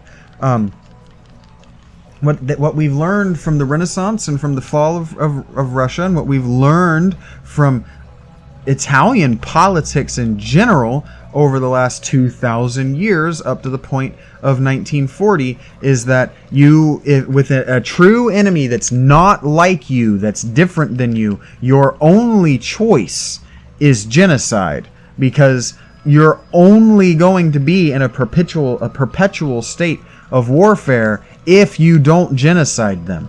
Because it becomes the Jewish wars with the Romans, and it becomes why Edward Gibbons believed that Christianity was the sole cause of the fall of the Roman Empire, right? If you go to war with the people who are different than you, especially if you go to war with people who have a technological disadvantage of you as far as in their war fighting or really in their arms technology. So again, we're relating this to Russia and the United States post World War or post Pacific conflict, right? And what is true is that America with the bomb did have a technological advantage over Russia, and in fact had a war fighting advantage in their tactics. And we know that because Russia didn't beat back Nazi Germany with their war fighting techniques. They beat back Germany with their numerical superiority. And we weren't concerned about the Red Army as far as their weapons, because, only half of them had an actual weapon. We weren't worried about their arms technology, just like we were never worried about their arms technology during the Cold War. What we were worried about was their numerical superiority, their landmass. There are a shitload more Russians than Americans, and at the end of the Pacific conflict in World War II, there were a shitload more fighting Russians in the Red Army than people in the European theater at all. I'm pretty sure that army outstripped the fucking population of Europe. That's not nothing. So in order to win that war, I mean, honestly, you have to drop your weapons on their army, and that's what Oppenheimer, I believe it was Oppenheimer, was talking about when he said that there's no military target, there's no tactical target you can strike with a nuclear warhead that doesn't ruin the world, that doesn't have a zero sum, that's not a zero sum game. Right, and really that's not a net negative. It doesn't matter what your military objective is. Dropping the bomb, even if you achieve the military objective, is a net negative for the world. And you got to remember, these are postmodern people who believe that your decision-making algorithm has to be a net positive. It has to result in a net positive for the world, for the greatest number of people. And so you don't knock out Russia, because if you knock out Russia, you have to rebuild Russia in the same way that you built Japan. And if you rebuild Russia in the same way that we did in fact rebuild Japan and Western Germany, the world economy stops. There is no world economy. You have the Dark Ages following the collapse of Rome, because knocking out Russia means that there's no competition for the United States. And if you understand capitalist economy, if you understand evolution, you understand that without competition there is only complacence and extinction. And they knew that from Edward Gibbons, that Edward Gibbons believed that Christianity got complacent, or not that Christianity got complacent, but that Rome got complacent because of Christianity, because of the non-violence and the soft-hearted, as he saw it, love of Christianity. But that soft-hearted love of Christianity and pacifism is the soft-hearted naivete that if you're a liberal who's managed to listen to my words and stick around this long, you're so used to being accused of by Republicans and liberals, this soft-hearted naivete that you don't have what it takes to to handle a hard situation when the situation gets hard. And that was always the criticism of Hillary Clinton, that Hillary Clinton wouldn't have the balls to handle a situation when the situation got hard. And I don't know how she ran for president. I don't know how she ran for president when she couldn't even be the Secretary of State for the full term of office. She couldn't even handle it for a full calendar year. How could she handle being president if she couldn't handle being Secretary of State for a year? I've never understood that. I've never understood how we thought that she had what it took to stick with being president when it got difficult, when she couldn't stick with Secretary of State. She caused an international scandal by allowing a violent threat to go unconfronted, let's say, at that base, right? I don't remember the scandal, but it was a whole thing. I was watching a lot of Fox News at the time because I was living with my grandparents. It was a whole thing, and then we just acted like it didn't happen. We just acted like she didn't quit that job. Okay. I wanted to spend some of my SP real quick, and thinking about spending my SP, I've gone and forgot everything that I was talking about and what I was building toward. I said that I was going to end up not actually getting to what I wanted to build toward. This is weird that I can spend these points all of a sudden. I thought it said that I had, or I had maxed out. I guess you have to leave. I mean, this was on the PSP originally. So what happens if I come back then? Oh, I think I understand. How much do I have? I have 9k. I changed armor, and so because I improved my armor, I need 16k before I really want to spend it. Alright, well, let's save. And I won't do to you what I did last time and make you look at 30 minutes of blank screen because I didn't realize I was going to talk that long. I might let this one be 3 hours. I'm feeling myself. Honestly, I'm enjoying this a great deal. I'm enjoying talking to us. You and me. Enjoying this game too. It's a nice... Except for when I, die over and over to bosses because I'm distracted.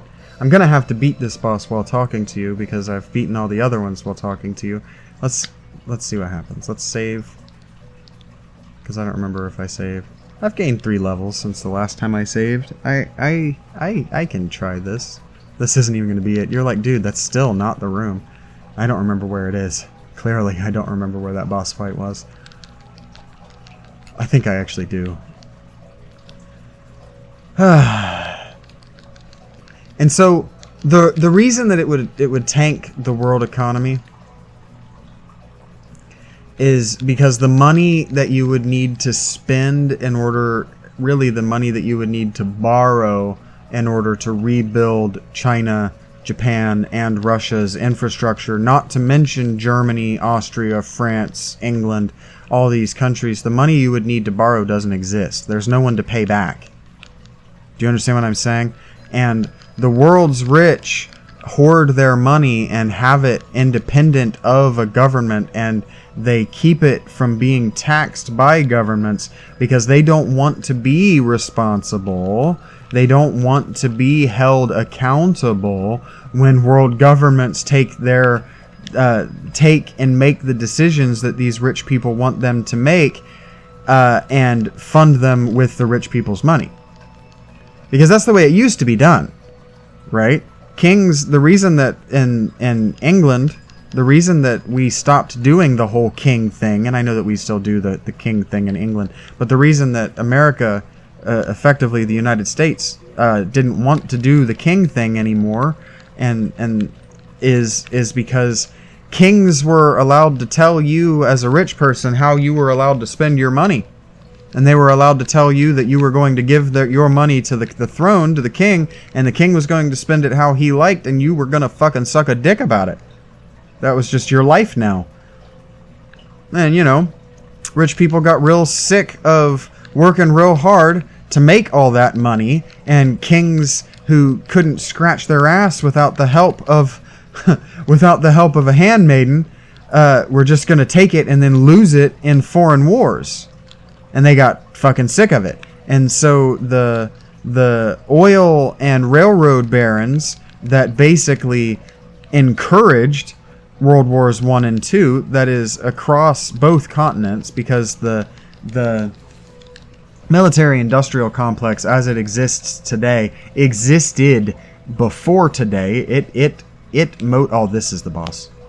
No, it's not either. It motivated the military-industrial complex as it exists today. It motivated the Civil War. It motivated the Spanish-American War. It motivated the conflicts in Africa between the various European nations. Like,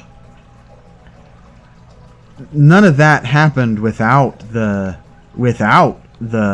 military-industrial complex. It's just that the military-industrial complex now has so much money and so much power that it gets to decide world conflicts without those world leaders having a say. And so what I say is that if we didn't want Russia to be what it is, i.e., if we didn't want Russia to be the other side of the military-industrial complex, if we didn't want that, we needed to end Russia and rebuild Russia in our image, 100 years ago. But we didn't do that.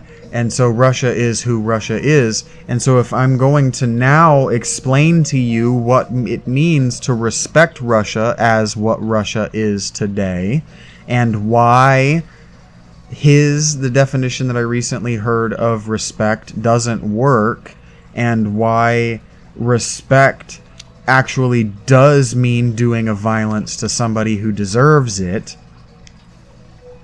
and what it means to deserve something, we can start to talk about those in the context of Russia and modern Russia. So to deserve means to serve. So what you deserve is what you do, right? You get what you give. So what you deserve is what you give to other people. That's all it is. Your just desserts are just the way you treat the rest of the world, right? And so if you respect someone, you give them what they deserve. Do you understand what I'm saying? If you respect someone, you observe them over time, frequently enough, that you can see the patterns and how they treat the world at large, right? And so what I'm talking about is the golden rule. Treat others how you would have them treat you, right? And so what that means is that what you put out is what you get back, right? So what you put into life is what you get out of it. And so what I'm saying is that you deserve how you treat others, okay? And so if Russia wants to be in a constant state of warfare with her neighbors, then Russia deserves to be invaded, is what I'm saying. If you're going to treat Russia with respect when Russia invades the Ukraine, you take Russia off the map. In the same way that if you're in the Viking tradition and you're trying to cross a bridge and you have a sword and you believe in a general nonviolent ethos, but you have a sword and you know how to use it, right? Sort of like the whole Karate Kid thing, right? Like where you learn the idea that you're learning martial arts in a non-violent manner, like that you're learning martial arts to not use them, right? The idea is if you have this sword, you know how to use it, and you're a righteous person who also has a sword. So that means you're a defender of the defenseless, and you walk across a bridge, and on that bridge is a violent person who is using his violence to threaten defenseless people into giving him food and money, right? You are bound not only by duty, but by mutual respect of this violent person to kill that violent person. Not only because to that violent person's worldview and religious ethic, by getting murdered, you're actually sending them to their preferable afterlife. You're doing them the ultimate respect by murdering them, right? You're giving them what they want for themselves, right? And that seems paradoxical in the relativistic worldview, right? But it's the opposite. It's you're treating them with respect. So what I'm saying is that is it relative? Is God relative when he allows for serial killers? And the answer is no. God's watching the serial killer in the sense of watching a television show to see if anyone is going to stand up to him. If anyone is going to give him what he justly deserves. And what the terrorist, what the demagogue, what the hawkish politician, what these people deserve is assassination, right? In a lot of ways, what they deserve is violent conflict, or at least, for instance, what Jordan Peterson deserves is for someone who's a better speaker and a better thinker than he is to demonstrate to him with his own words how he's wrong. That's what he deserves, because that's what he's given to the world. Right? He sends out into the world that the world is wrong and he's smart and he's the best and he's the only one with the right answers because he can tell you the 12 rules to live, right? He can sure as shit give you 12 rules to live, but then he cannot live by them. Is what I'm saying. There's a hypocrisy here. And respecting someone isn't respect. Respecting someone is doing what I said when I was talking about loneliness. Respecting someone is listening to them, comprehending what they're saying, understanding what they're saying, and responding to what they are saying about themselves, how they are representing themselves. And you are indistinguishable from your desires and your wants and your hopes and your dreams, because all of those things are things that you possess, and you are indistinguishable from your possessions. This is why people collect and hoard bullshit, because they think it says something about them. And it does. This is what I'm saying. Even making an assumption about what a person's personality is like, or making an assumption about how someone thinks or what someone believes, that assumption, to assume something, is to take it. And to assume a person's beliefs, or to assume what's in someone's mind and in someone's heart, that's to take it by force. You're taking it away from them by force, because they're no longer allowed to manipulate it within your own mind. You are stealing.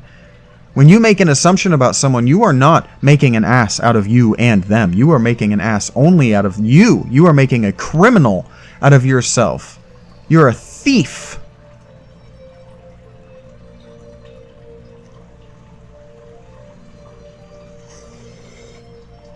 And so I'm referring to the Gesundheit story. This person told me that that teacher was wrong, and in America we don't use Gesundheit that way, and that we're allowed to use it, and that I'm wrong for believing her. And I said, well, okay, I don't know why you're arguing with someone that I haven't talked to in 20 years, or whatever it was, since 1992. When was that?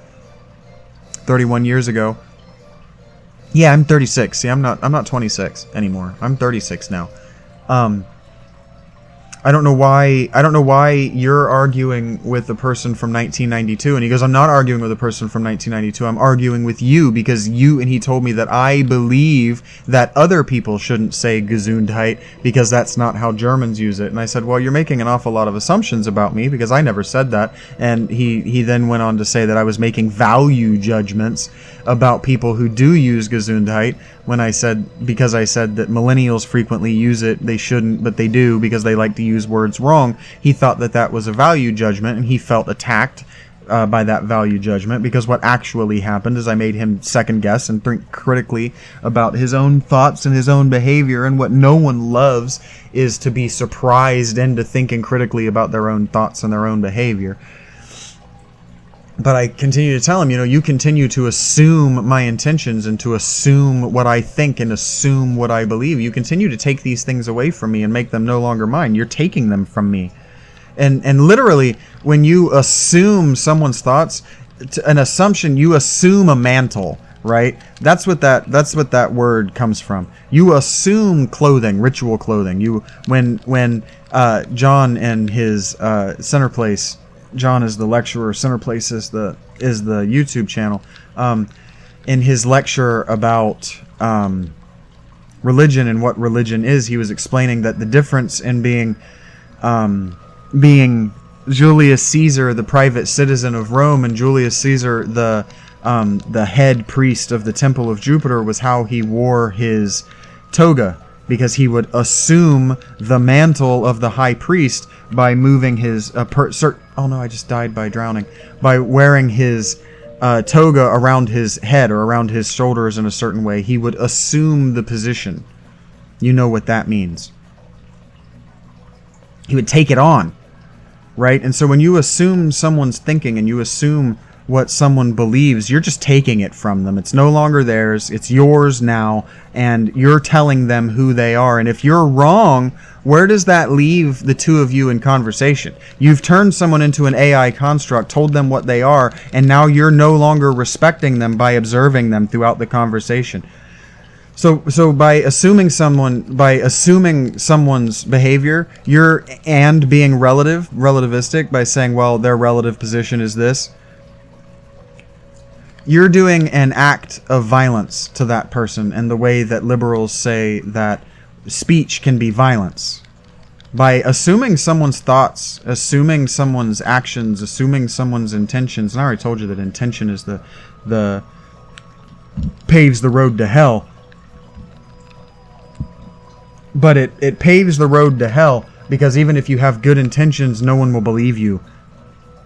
Especially if the outcome is good and you benefit from it.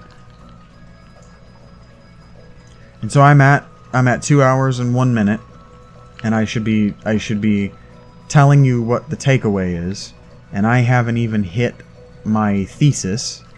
I know I haven't brushed up on my thesis, because I no longer even know what my thesis is. I just know that evil and relativism. Right. Because, like I said, if you're respecting evil, let's talk about Star Wars. You might not know Star Wars as well as I feel like I know Star Wars. And I'm going to do a whole episode philosophically fleshing out the fact that we don't understand that Star Wars is about Christianity. It's about Jesus. Anakin is Jesus.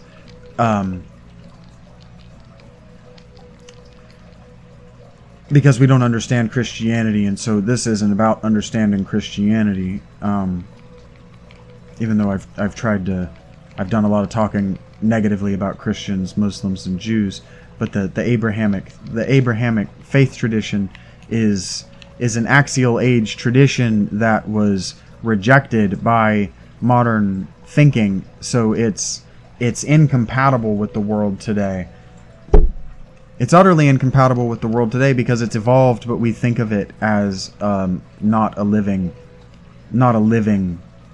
tradition, but a wisdom in itself, and it's not. It's not. The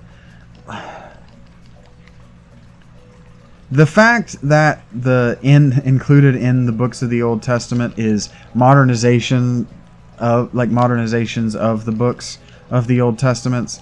I believe that's the books of Samuel might be that. No, Chronicles. The first and second books of Chronicles are reinterpretations of the books that had already been published up to that point, and that the Maccabees are reinterpretations of historical events that didn't happen during the mythical era is proof that this was a living tradition that died. And so trying to hold on to it is a conservatism, and trying to be free in that conservatism, trying to be liberal within that conservatism, is a logical and a philosophical and a theological paradox. It's completely impossible. It's impossible. Like, you can't be a Jew and also relativistic. You can't be a Christian and relativistic. Like, you can't look at people who exist outside your sect and say that they can exist the way that they are, because they're existing the way they are. Like, for instance, you can't be Amish. You can be Amish, but you're failing. It's an unsuccessful existence, because you can't exist in an economy as an Amish person without engaging with the technological world, because there's no one to trade with. So you can't be culturally isolationist. And like even the whole Rumspringa, where it's like, you know, you're either with us or you're without us, so go experience what it's like being apart from us. Like, even that's just trauma. Like, the only reason people come back is because they're traumatized. And the reason that they leave is because that's trauma. Like, that's child abuse. in the broadest way. So like, you can't have an axial age, you can't have a pre-modern ethic and be ethical, because the pre-modern ethic was unethical. The modern ethic is unethical. We haven't come up with an ethos that's ethical because we haven't defined respect. And respect isn't just watching someone and observing someone and accurately collating. I've forgotten that word again. There's a word that means what I'm trying to say, and I've forgotten what it was again. It's not confabulate. It's condidate. I don't remember what it is, and it's so funny because I've said this in the last episode. I spent at least 10 hours repeating it in my head instead of thinking about anything else, and it's gone. It's gonzos. It's gonna bug me that I can't remember, because the other words, I don't know the Latin of the other words or the Greek of the other words. I think kun is Greek because it's Spanish. And Spanish is more Greek than Latin. We like to call it a Latin language, but it's actually it's more Greek than Spanish, because it's more Greek than Latin because the Iberian Peninsula was colonized by Greeks, not Latins. And so the Iberian Peninsula Latinized more rapidly than the other Greek peoples, but that had very little to do with language and philosophy. They liked civilization. And who doesn't prefer living in a big city to living out in the boonies? Like, that's kind of the point of being Amish, is like, who wouldn't prefer living in Columbus, Ohio to living in bumfuck nowhere, Ohio? Like, no one wouldn't prefer it, and it's a rejectionism. Amish is a rejectionism writ large. But that's what Protestantism, and that's I mean, Christianity at its heart is a rejectionism of Greco-Romanism, which is why Christianity is a failed philosophical endeavor, because Christianity, Roman Catholicism is called Roman.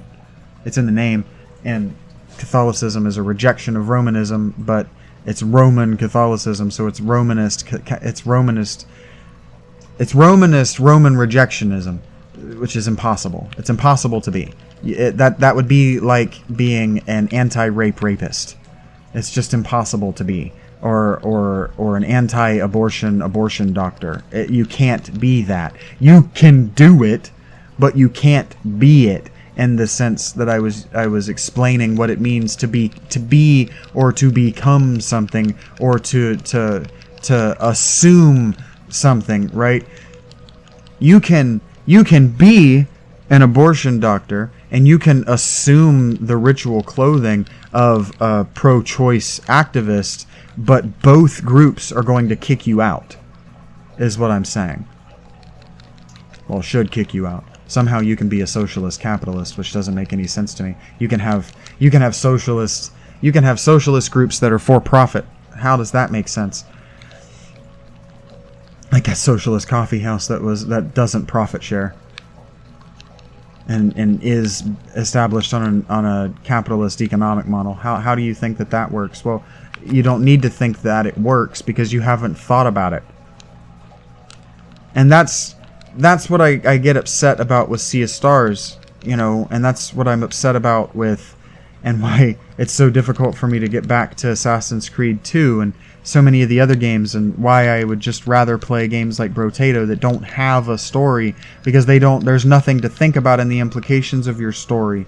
Because I think fiction writers take for granted that it's fiction, that it's fiction they're writing, and it's not true. And it's like, well, if it's not true, but it's not believable in some way, why did I do it? Why did I participate? Like, I was recently introduced to a French satire, I think is what the genre is supposed to be, called, like, How I Became Stupid or something like that. And it was just so unbelievable that it became a waste of my time. Because, like, it wasn't on the nose, and I understand that the point that the author was trying to make is that the character didn't become stupid, he began stupid, and got smart by the end, but that's irrelevant. The events that happen in the book are so unbelievable and disconnected from reality because the author took for granted that the work was fiction and his audience would see it as fiction and interpret it as such, that it made the endeavor of interpreting it surface level, because there was nothing scriptural, there was nothing on second examination, third examination, fourth examination. It's like when I keep thinking about 13 Sentinels, and I keep thinking different and new things every time I think about it, right? And that's the difference I'm saying in a good piece of literature and scripture. Scripture, you'll find something new in it every time you develop a new way to interpret it.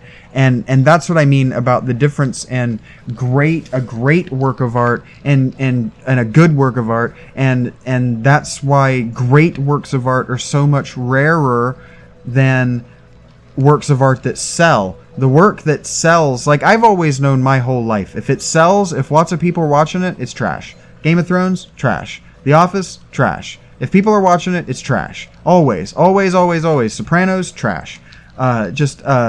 Breaking Bad, trash.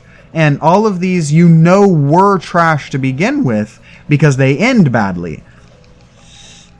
And now I'm not on topic anymore. I still haven't explained how evil breaks down relativism, even though I have, because you can't react to evil relative to itself. If you act relative to evil itself, you have to destroy evil.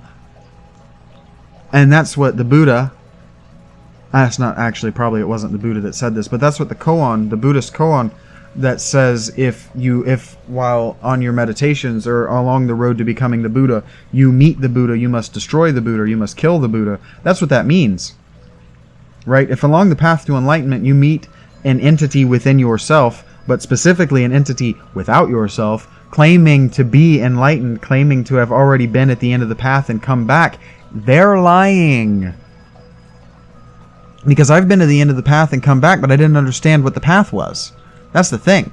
Like, that's like, to be a bodhisattva is, in the Buddhist tradition, is to reach Buddha consciousness, but to choose to return. And so what that means is to have a near-death experience in the meditative trance state and choose to return to life, to not go all the way to death.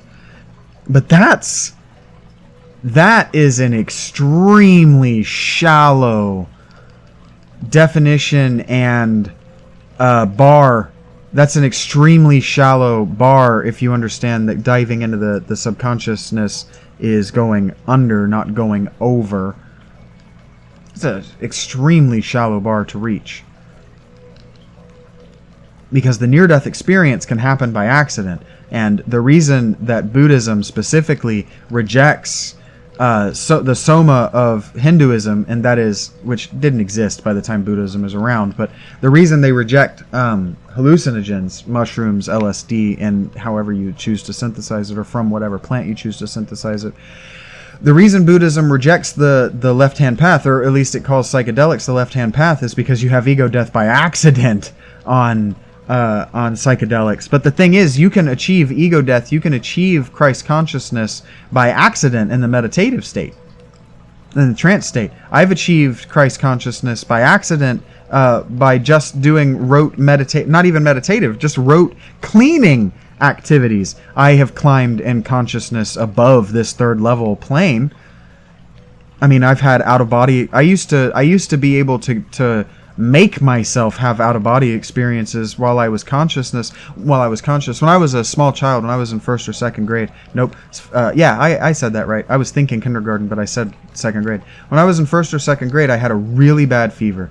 And I was delusional, I guess is what they call it. I was having hallucinations. I was seeing things. And I remember intensely being able to identify what was and what was not an hallucination. And I remember intensely being able to, I remember there being a pressure and a sensation within my brain that I was able to manipulate to make the hallucinations come and go. So after that fever, after practicing with making the hallucination, the trance state come and go from my fever, I used to be able, if I was bored and I was paying the right amount of attention to myself, I used to be able to make myself see myself from outside my body. So I used to be able to look down on myself lying on the couch or whatever. And so that's the out-of-body experience, and the out-of-body experience is one of the... I'm gonna die. I'm gonna die. I can't do this. Yeah. I don't know what I'm trying to do. But there's a save point right outside this, isn't there? Oh, do I have to sprint through it? Is that what it is? I keep forgetting that I can hold down that button to sprint. Oh, but this is a different spot. I don't know how I got to there. I should know the map better after 2 hours of running around in circles in this place, but... So anyway, I used to be able to make myself look down on myself, and the out-of-body experience is basically the first step of the near-death experience, which is the ego death. So ego death is really... Ego death is the moment where you realize that you are the pilot and the aircraft, that you are the ghost and the machine, and that you are the how do I want to say this? You're the decision maker that also manipulates the ghost. So there's a you that is like the thinking, breathing, doing autonomous mind within your body, but there's also a you that talks to that is kind of what I'm tapping into when I'm talking about talking to myself. Is there's your mind. I mean, you know it as the id and the subconscious and the id and the ego and the superego, the unconscious. And we've talked about how that's a functional system because it's a triune system, one thing that is two things that is three things, and how that works because of the Fibonacci sequence. And the Fibonacci sequence is a good starting place if you're trying to determine whether a mathematical sequence is at least meaningful in the quest for truth. But I don't know. Anyway, what I'm trying to say is there's your subconscious is your id, your ego, and your superego. And what I'm trying to say is that you are a triune being that understands itself as one thing. So you're one thing, a human individual, that is two things, a thinking and a being individual, that is you're a mind and a body, but that mind is broken up further into three things, and you know them as the conscious and the unconscious, but there's a third level of that conscious unconscious mathematics, and that there's the conscious, the unconscious, and the self. Okay? And the self is neither conscious nor unconscious. The self is that operator, which is sort of the corpus callosum of the brain. The self is that part of you which talks to you when you're making a decision about your decisions. But then the mind is an autonomous process. Okay? What you are thinking about, and I've referenced this, but maybe I need to do a whole podcast about our research on attention. The mind is looking at, thinking about, and analyzing the world without your feedback. Okay? So the mind is the AI program that runs the mechanized machine of your body, okay? And there are parts of that program which are autonomic, like the beating of your heart and the breathing, the respiration of your lungs, but also the firing of your muscles. These things, you understand what I'm talking about. And then there are also there's also parts of that are conscious. Like you can choose to fire the muscles in your legs, and you can choose the rate at which you breathe, for instance, right? But choosing the rate at which you breathe and choosing to twitch your muscles, those are you communicating to the AI program what you want the AI program to do. So that's the self communicating to the mind to pilot the body in a particular kind of way. And that's significant in a way that I don't... Man, I have to be doing something wrong? Is there an item that I haven't equipped that'll let me do that? Hold their breath for longer. Bingy bingy bingos.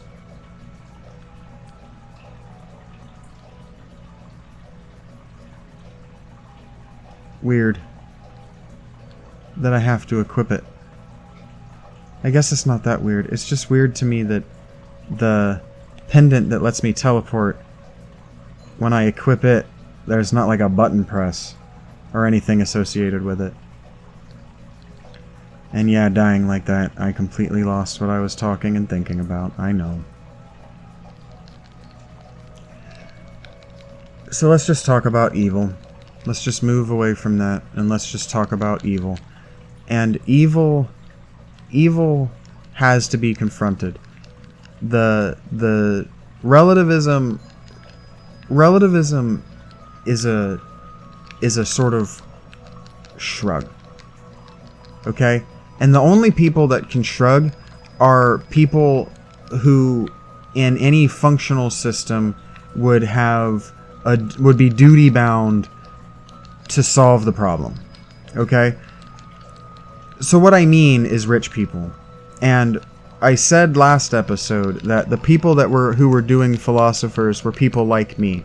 They were people with a niche interest. And I shouldn't have said that they were people like me, because that gives the false impression of philosophers.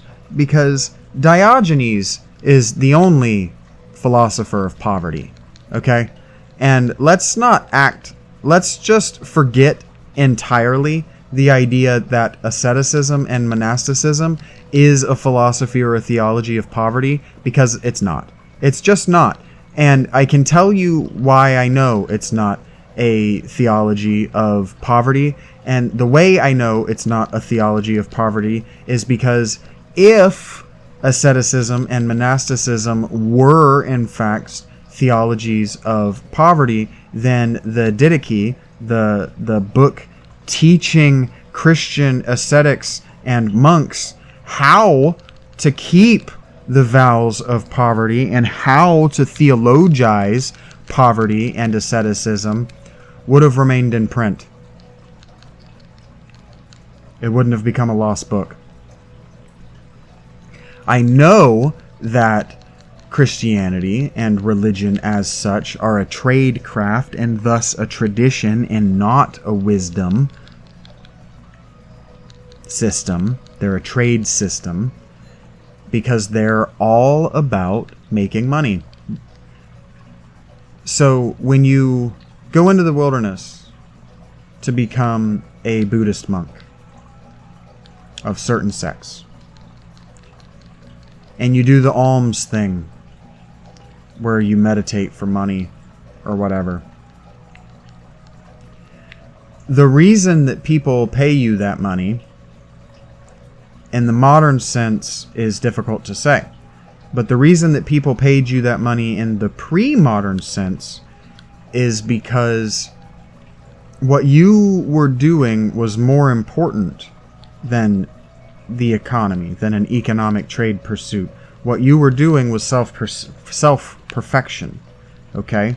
And by by pursuing Buddhist self-perfection, that is, escape from the wheel of karmic retribution, okay, and suffering, if you escape the wheel of karmic retribution and suffering, what that means is that you are removing yourself from ever being able to do any evil ever again. And it's understood that the end of your life is going to be one of horrific mortification and starvation.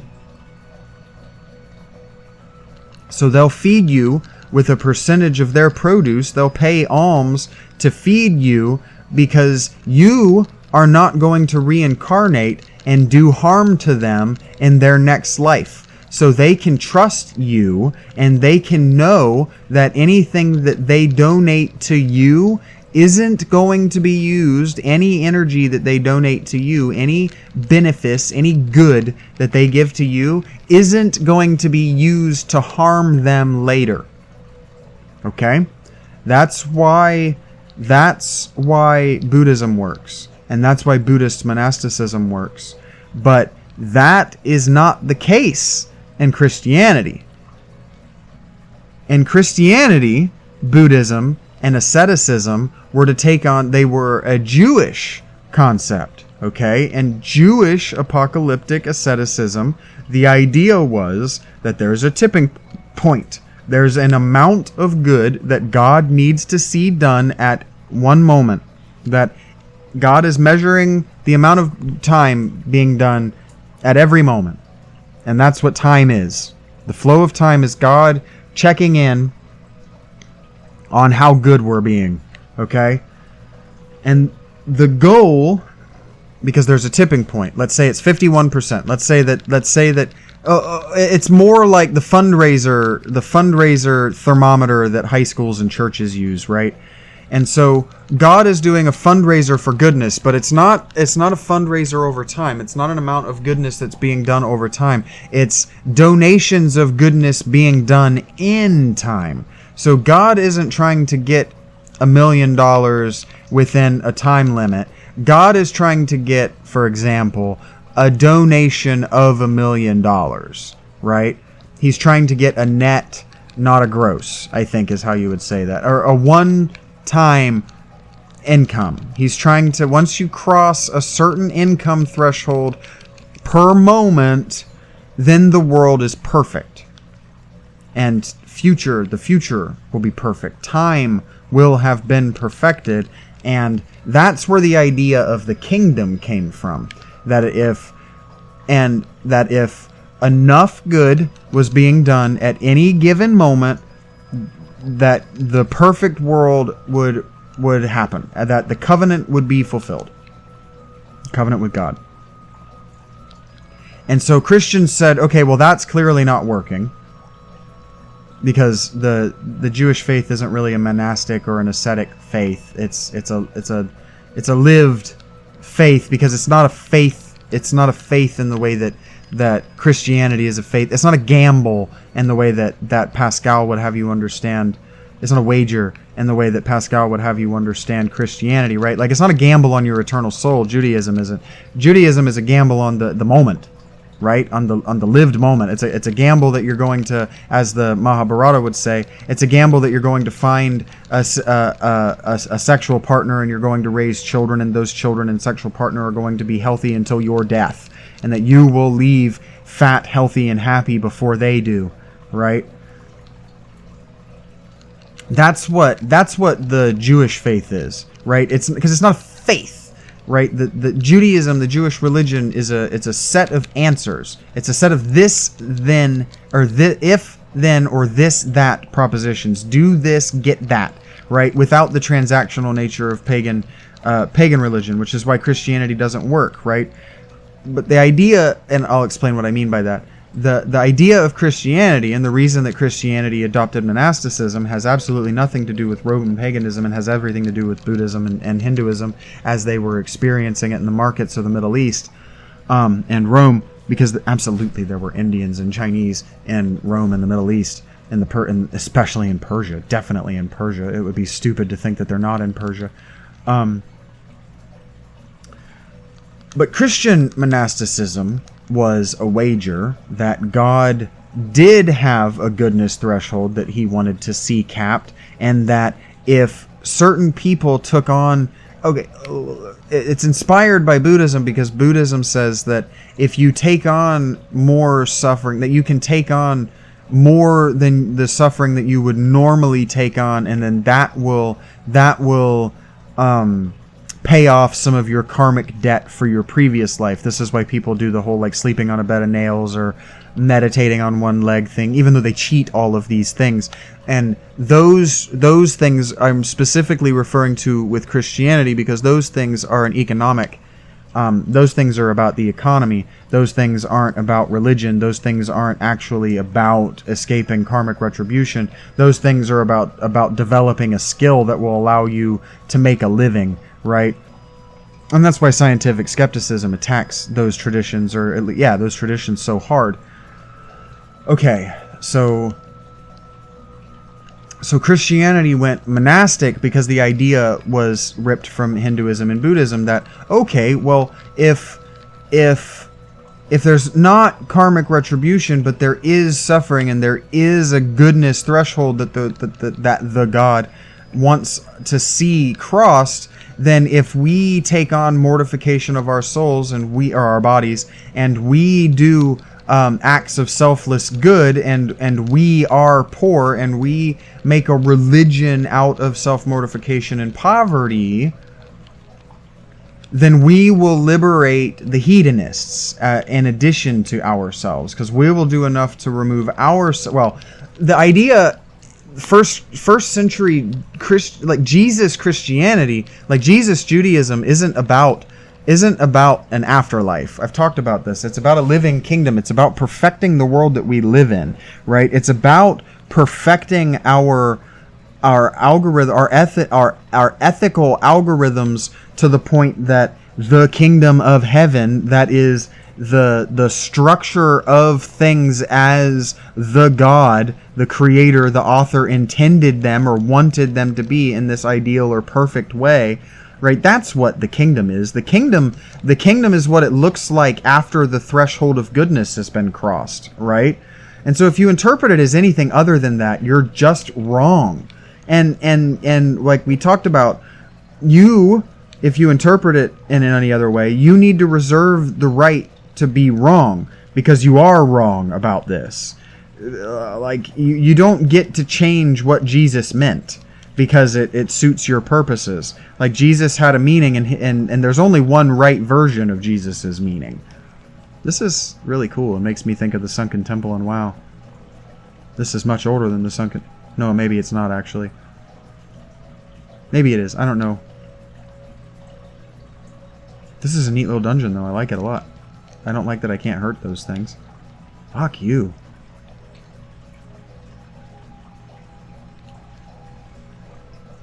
So what was I saying before I got distracted complimenting this game?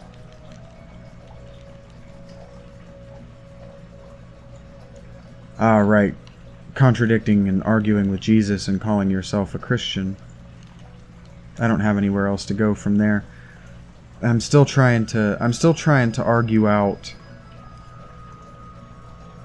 what I still haven't really talked about, what happens to evil, to relativism when you introduce evil.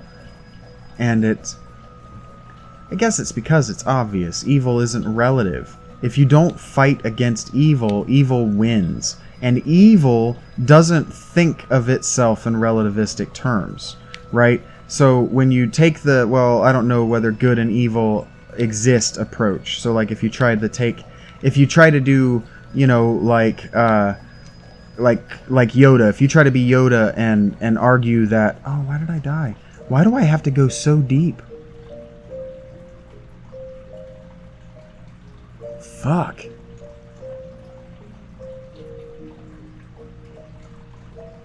If you take the Yoda approach and you say that the Sith don't exist, right? That evil doesn't exist as an entity, and that there aren't human beings that worship or are inspired by acts of evil, you're just wrong.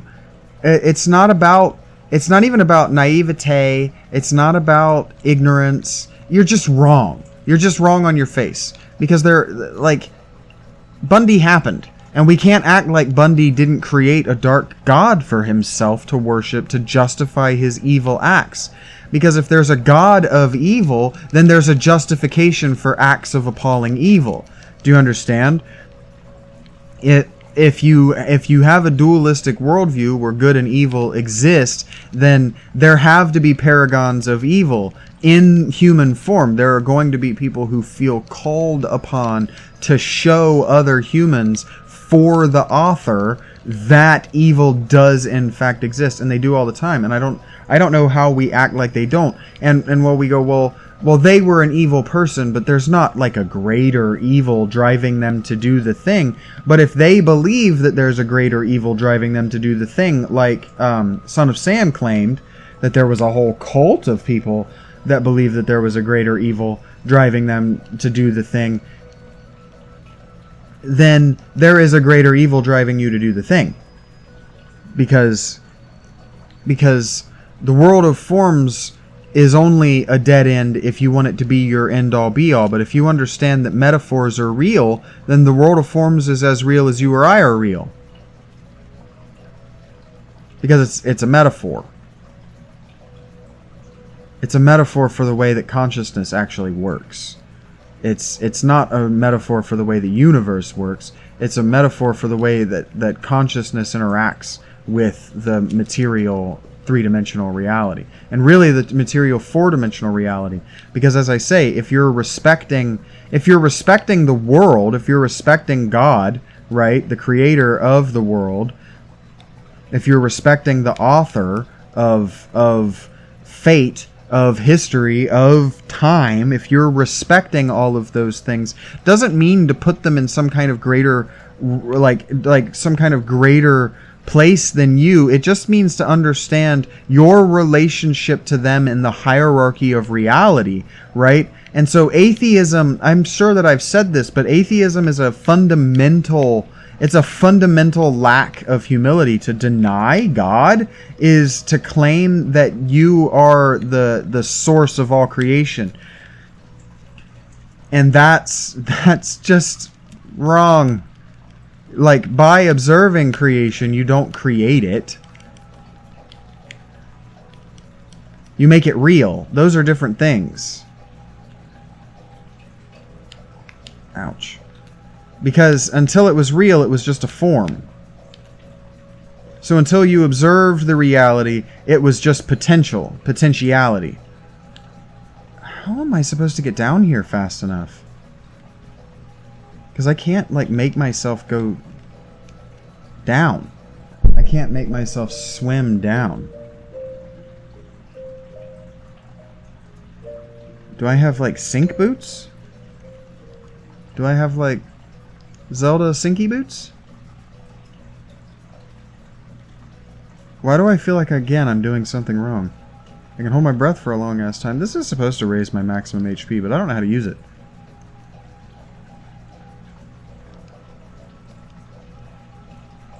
Alright, it's been 2.5 hours. Let's just call this the end of my play. And let's see if I can wrap this up. Because I haven't gotten to what I wanted to get to. I haven't really talked about evil. It's become, as I've worked it out, it's become self-evident to me that the only thing one can do as a thinking person is fight evil. It doesn't make sense to fight evil, or to resist good. It doesn't make sense to fight against good, but it does. If you've been traumatized and you've learned to hate reality and to hate yourself, and if in learning to hate yourself you have misidentified yourself as the creator of reality, because the only kind of person who hurts enough to do enough hurt to the universe, or to want to do enough hurt to the universe that they become a terrorist, they become a mass killer, they become an anime villain, the only people that do this are people who misidentify themselves as God. And so what I wanted to talk about, what I woke up today wanting to talk about, is that I'm angry. I'm deeply angry. I'm angry at my civilization. I'm angry at history. I'm angry at you. I'm angry at liberals. I'm angry at conservatives. But most importantly, I'm angry at God. And when I found myself thinking that, this anger at God, it got me wondering, what am I angry at? Am I angry at the thing that I'm misattributing to? Am I angry at the version of myself that I'm misattributing to God for making all of my mistakes? Or am I angry at the author for organizing my life in such a way that my choices would be limited to those that I have and that I have made?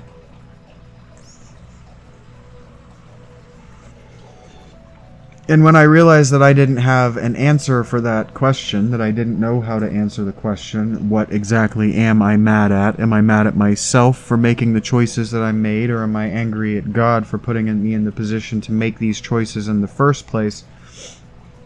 That led me to wonder, am I angry at myself, or am I angry at my parents? Am I angry at my friends? Am I angry at the people in my immediate proximity that don't talk to me and don't smile to me and don't ask me questions about my day? Or am I angry at my government for not teaching us how to do these things, because we used to teach our children to do these things? We used to teach our children how to make friends. We used to teach our children to make friends. As adults, we used to make friends. It's fucking insane to me that we no longer, what's it called when you work together and on like a project?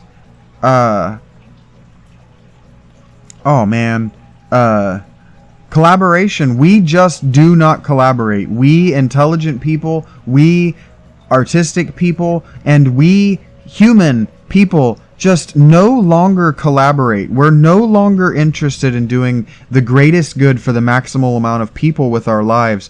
I say our, and I mean your. And when I say your, I mean all of you who aren't me and aren't the me inside my thoughts.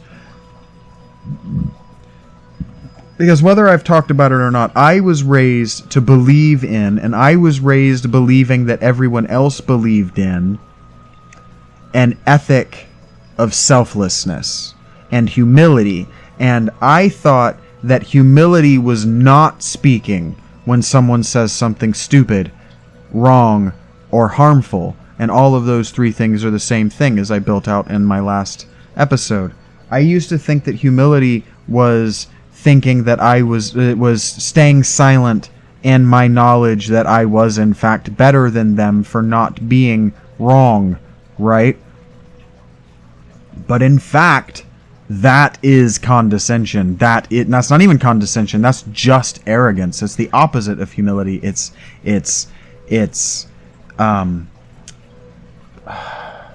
I love when I lose these important words that exist in my mind at all times. What did the Greeks call it when you thought that you were better or than the gods? What did Arachne? What was she punished for? It's worse than arrogance. Hubris. That's hubris. And hubris, not speaking up when someone is in error because you think you're being humble isn't humility. It's hubris. It's misattributing yourself with the role of God. Because God observes.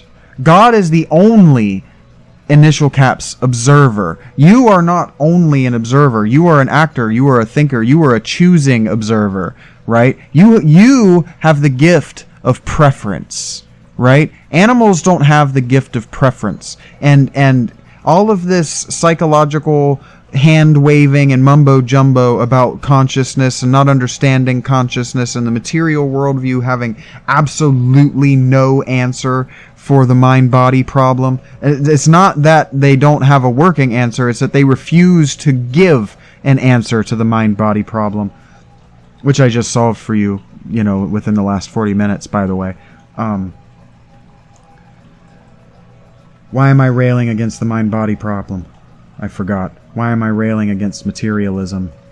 I'm supposed to be railing against rejectionism and relativism, and now I'm railing against materialism.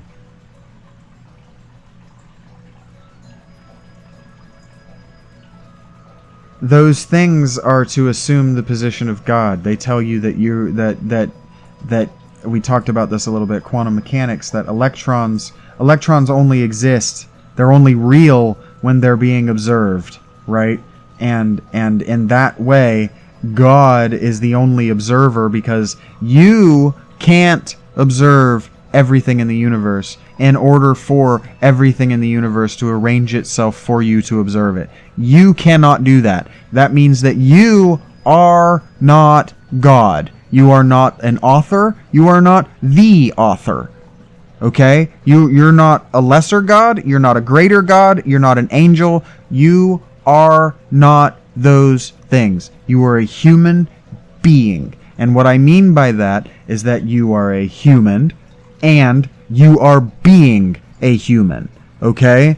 If you are anything greater than that, you are some spiritual being having a human experience, but you are having a human experience. So identifying yourself as greater than other people in the way that I did, and identifying people's mistakes and remaining silent, or like I did a thought experiment, I challenged myself to ask myself, what does it benefit me to challenge people to be better than what they are? Well, the answer is it doesn't benefit me. But if you're being selfless and you're being humble and you're not being a narcissist and you're not being hubristic, doing things that don't directly benefit you, in fact, which have no benefits and which, in fact, are a detriment to you, is the only choice one can make. To be an anti-relativist, to be a person who lives in reality, and to be a person who respects reality as it is a person who does nothing which benefits themselves. And this is why Christianity rejected monasticism and asceticism to begin with. Because if you do nothing but mortify the flesh, if you do nothing to benefit yourself, then you're not making an example for how society can benefit itself. Because civilization, I wanted to say ciudadary, but civitates, city living, that is a dedication, it's a religious dedication to perpetual growth and to perpetual benefice. Okay? So civilization can't be humble. And what I mean by that is civilization can't criticize itself, and civilizations can't criticize one another, i.e., post-World War II, America couldn't criticize Russia in a real way because doing that is a disregard of hierarchy. Humility is a disregard of hierarchy. Okay? And respect...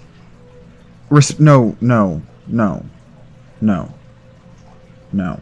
That's the opposite. Humility and respect are an understanding and a religification of hierarchy. So being humble and having respect for people is, for instance, a man calling women ma'am and opening doors for them, taking his hat off when he's in their presence so that his entire face is naked, so that his eyes are naked, so that she can see him without being threatened by him. That's an act of humility.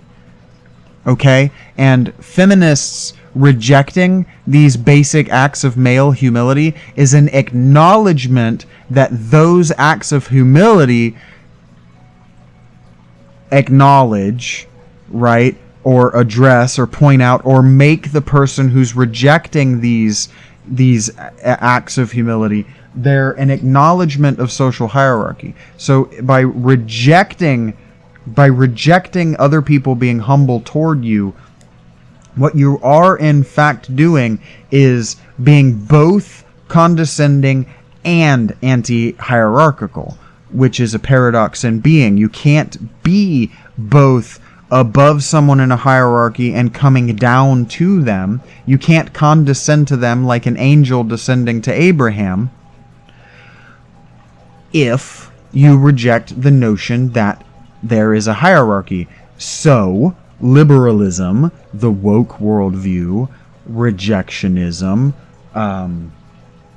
relativism, all of these isms that I am rejecting and that I am telling you are dead ends, the reason that they're dead ends is because they're paradoxes inside themselves. They believe mutually exclusive things. They say there is no hierarchy, but they reside at the top and they know how the hierarchy should be ordered. Well, if there's no hierarchy, you can't be on the top, and no one can know how it should be ordered. There's no hierarchy. But then, see, that leads me, if there's no order, that's chaos. So why are the liberals so upset when we point out that liberalism is chaos? And why are the women that want to be feminists and want to say, well, feminism rejects hierarchy, but women are at the top of the hierarchy, why are they upset when we say, well, yeah, okay, that's religious chaos? Because it is. That's religious chaos. That's governing chaos. That's making your order chaos. And that's death. That's entropy. Entropy, the reason that conservative government continues to remain largely unchanged, even though they continue to change and accept the facile arguments of the liberal, is gone to me now. I had it and it's gone. It's not because they're right, and it's not because the answers worked in the past.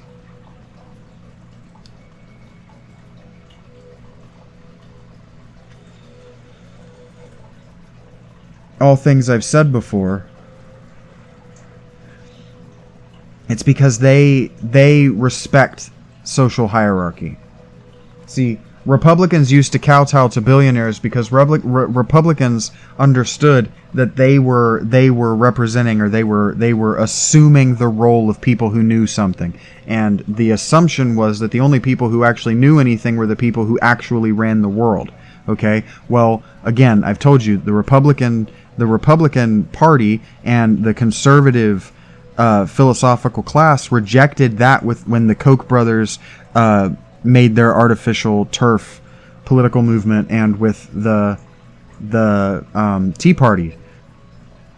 The thing that's crazy to me, and this is really, I really should have been recording this podcast as recently as 2015. I really should have, because I was talking a lot in my private circles about how Trump needed to be elected president if the Democrats actually wanted to save this country in a meaningful way, because 4 years of Trump being a Democrat and leading the Republican Party would fracture the Republican Party so much that it would have to become multiple parties, because Obama nearly did it. Obama and the rejectionism of Obama politics, of communitarian politics as such, with the 2008 to 2016 elections, almost destroyed the Republicans. But what happened instead is that electing Trump destroyed the Democrats, which turned out fractured and destroyed the Democrats, and which turned out to be the very best thing that could have happened, because in the time since Obama got elected, the Democrats have become pre-2008 Republicans. Their politics are exactly the same. They now are owned by the Koch brothers and the billionaires. It's bananas.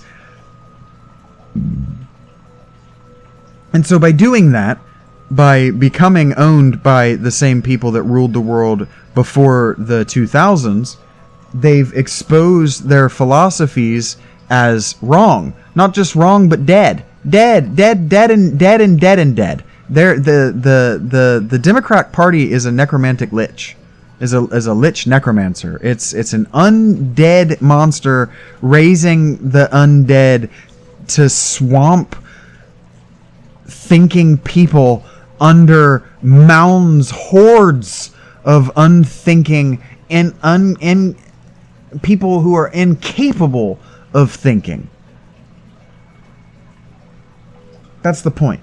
That's what liberalism is. That's why the Republican response to liberal immigration policies is to send them to the cities, because what liberals think is going to happen is that they're going to bring all these immigrants in, these pagans, these pagani, all these ignorant immigrants into the country, the United States, and whatever other countries this is happening in, because it's happening in all the liberal democracies. France is about to collapse under the weight of African and Middle Eastern refugees.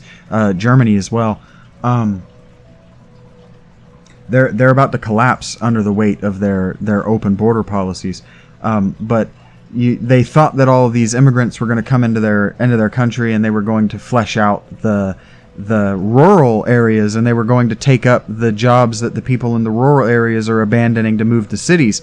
But what they failed to realize is that the reason these people are abandoning the urban areas for the rural areas for the cities has nothing to do with the jobs. Those jobs left in the 80s. They're abandoning those areas because there are no fucking jobs. You can't live in a rural environment without already being independently wealthy or being willing to do crime. And I've got 5 minutes. So I need to tell you what to take away from this, and thank you very much for making it through 3 hours of my voice. I don't know. I know that I could. I actually have grown to like the sound of my voice, but I would, wouldn't I? I made a podcast called Talking to Myself. I don't know what the takeaway from this one is. I just talked for 3 hours, and I don't know what I talked about. Because that's how it works. That's how diving into the subconscious works. I'm not building permanent memories while I do this. So that's the end. Thanks for showing up. I'll see you next time. Nah, I'm kidding. You know that this is the... You can see the bar. That wasn't the end. What I'm telling you, your takeaway from this, is the same as always. You need to pay attention.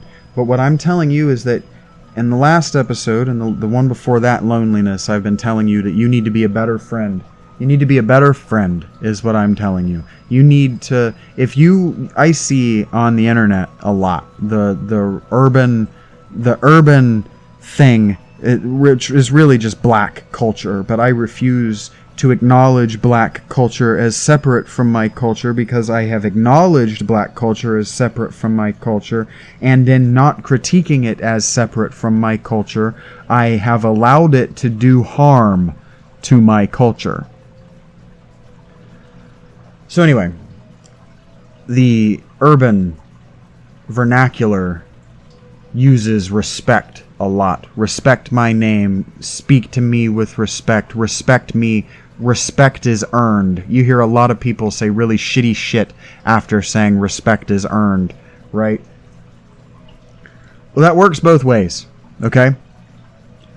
And I've said in this medium a lot that you can't control the way people perceive you, and that's false. You can't control the way people represent you, but you can absolutely control the way people perceive you by being what you say you are. Right? So be a friend, do what you say you're going to do, but more importantly, fucking care. Lament when other people struggle, or when other people are doing the wrong thing. When you see somebody cheating on their significant other, fucking tell them both. Don't look the other way. That's not humility, that's arrogance, that's hubris, that's a belief that you know better than they do. Even if what you tell yourself is that you don't know the context well enough to get involved. Well, god damn it, get involved. Get involved. You know, I see a lot of YouTubers that call themselves leaders, and I like a few of them, that say if you need help, get it. That there's help out there, just ask for it. Well, I'm here to tell you now, there's not. The professional help, it's not there. And these people that are telling you, oh, there's help out there, you can have friends, you can find friends, just ask. Well, they're fucking wrong, alright? I've put that into action for 2 weeks now, and I've gotten fewer. I've lost friends. I've lost acquaintances. I've been blocked on Twitter. Not just blocked, banned. I had to start completely afresh with my account. That shit is a lie. Do not ask for friends. Do not ask for help. Be a friend to someone else. Help someone else. If the universe wants to help you in that way that people want to act like the universe is a thinking thing and they don't want to just call it God, if God wants to help you, if your individual Norn wants to make your circumstances better, they will. It has nothing to do with you. So in that context, ask yourself, what's better? Is it better to be good or is it better to feel good? Like somebody recently tweeted out that when they read, they feel like they've accomplished something. Well, if you take that feel out, they didn't accomplish anything. They didn't learn anything. If you feel like you've done something, you probably haven't done the thing. Alright? You'll know when you've done the thing. Chasing a feeling is a dead end.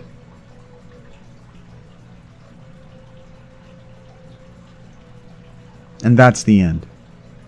Stop chasing feelings. Stop asking for help. Demand it and be it. Be the help for somebody else. Because if you're helping somebody else and they can't directly help you, they'll know somebody who can. Or it will find you. There was a brilliant country song about that. Just pay it forward. Just be kind, be good, and it will find you. I love you. Thank you for making it this long. I'll talk to you again soon.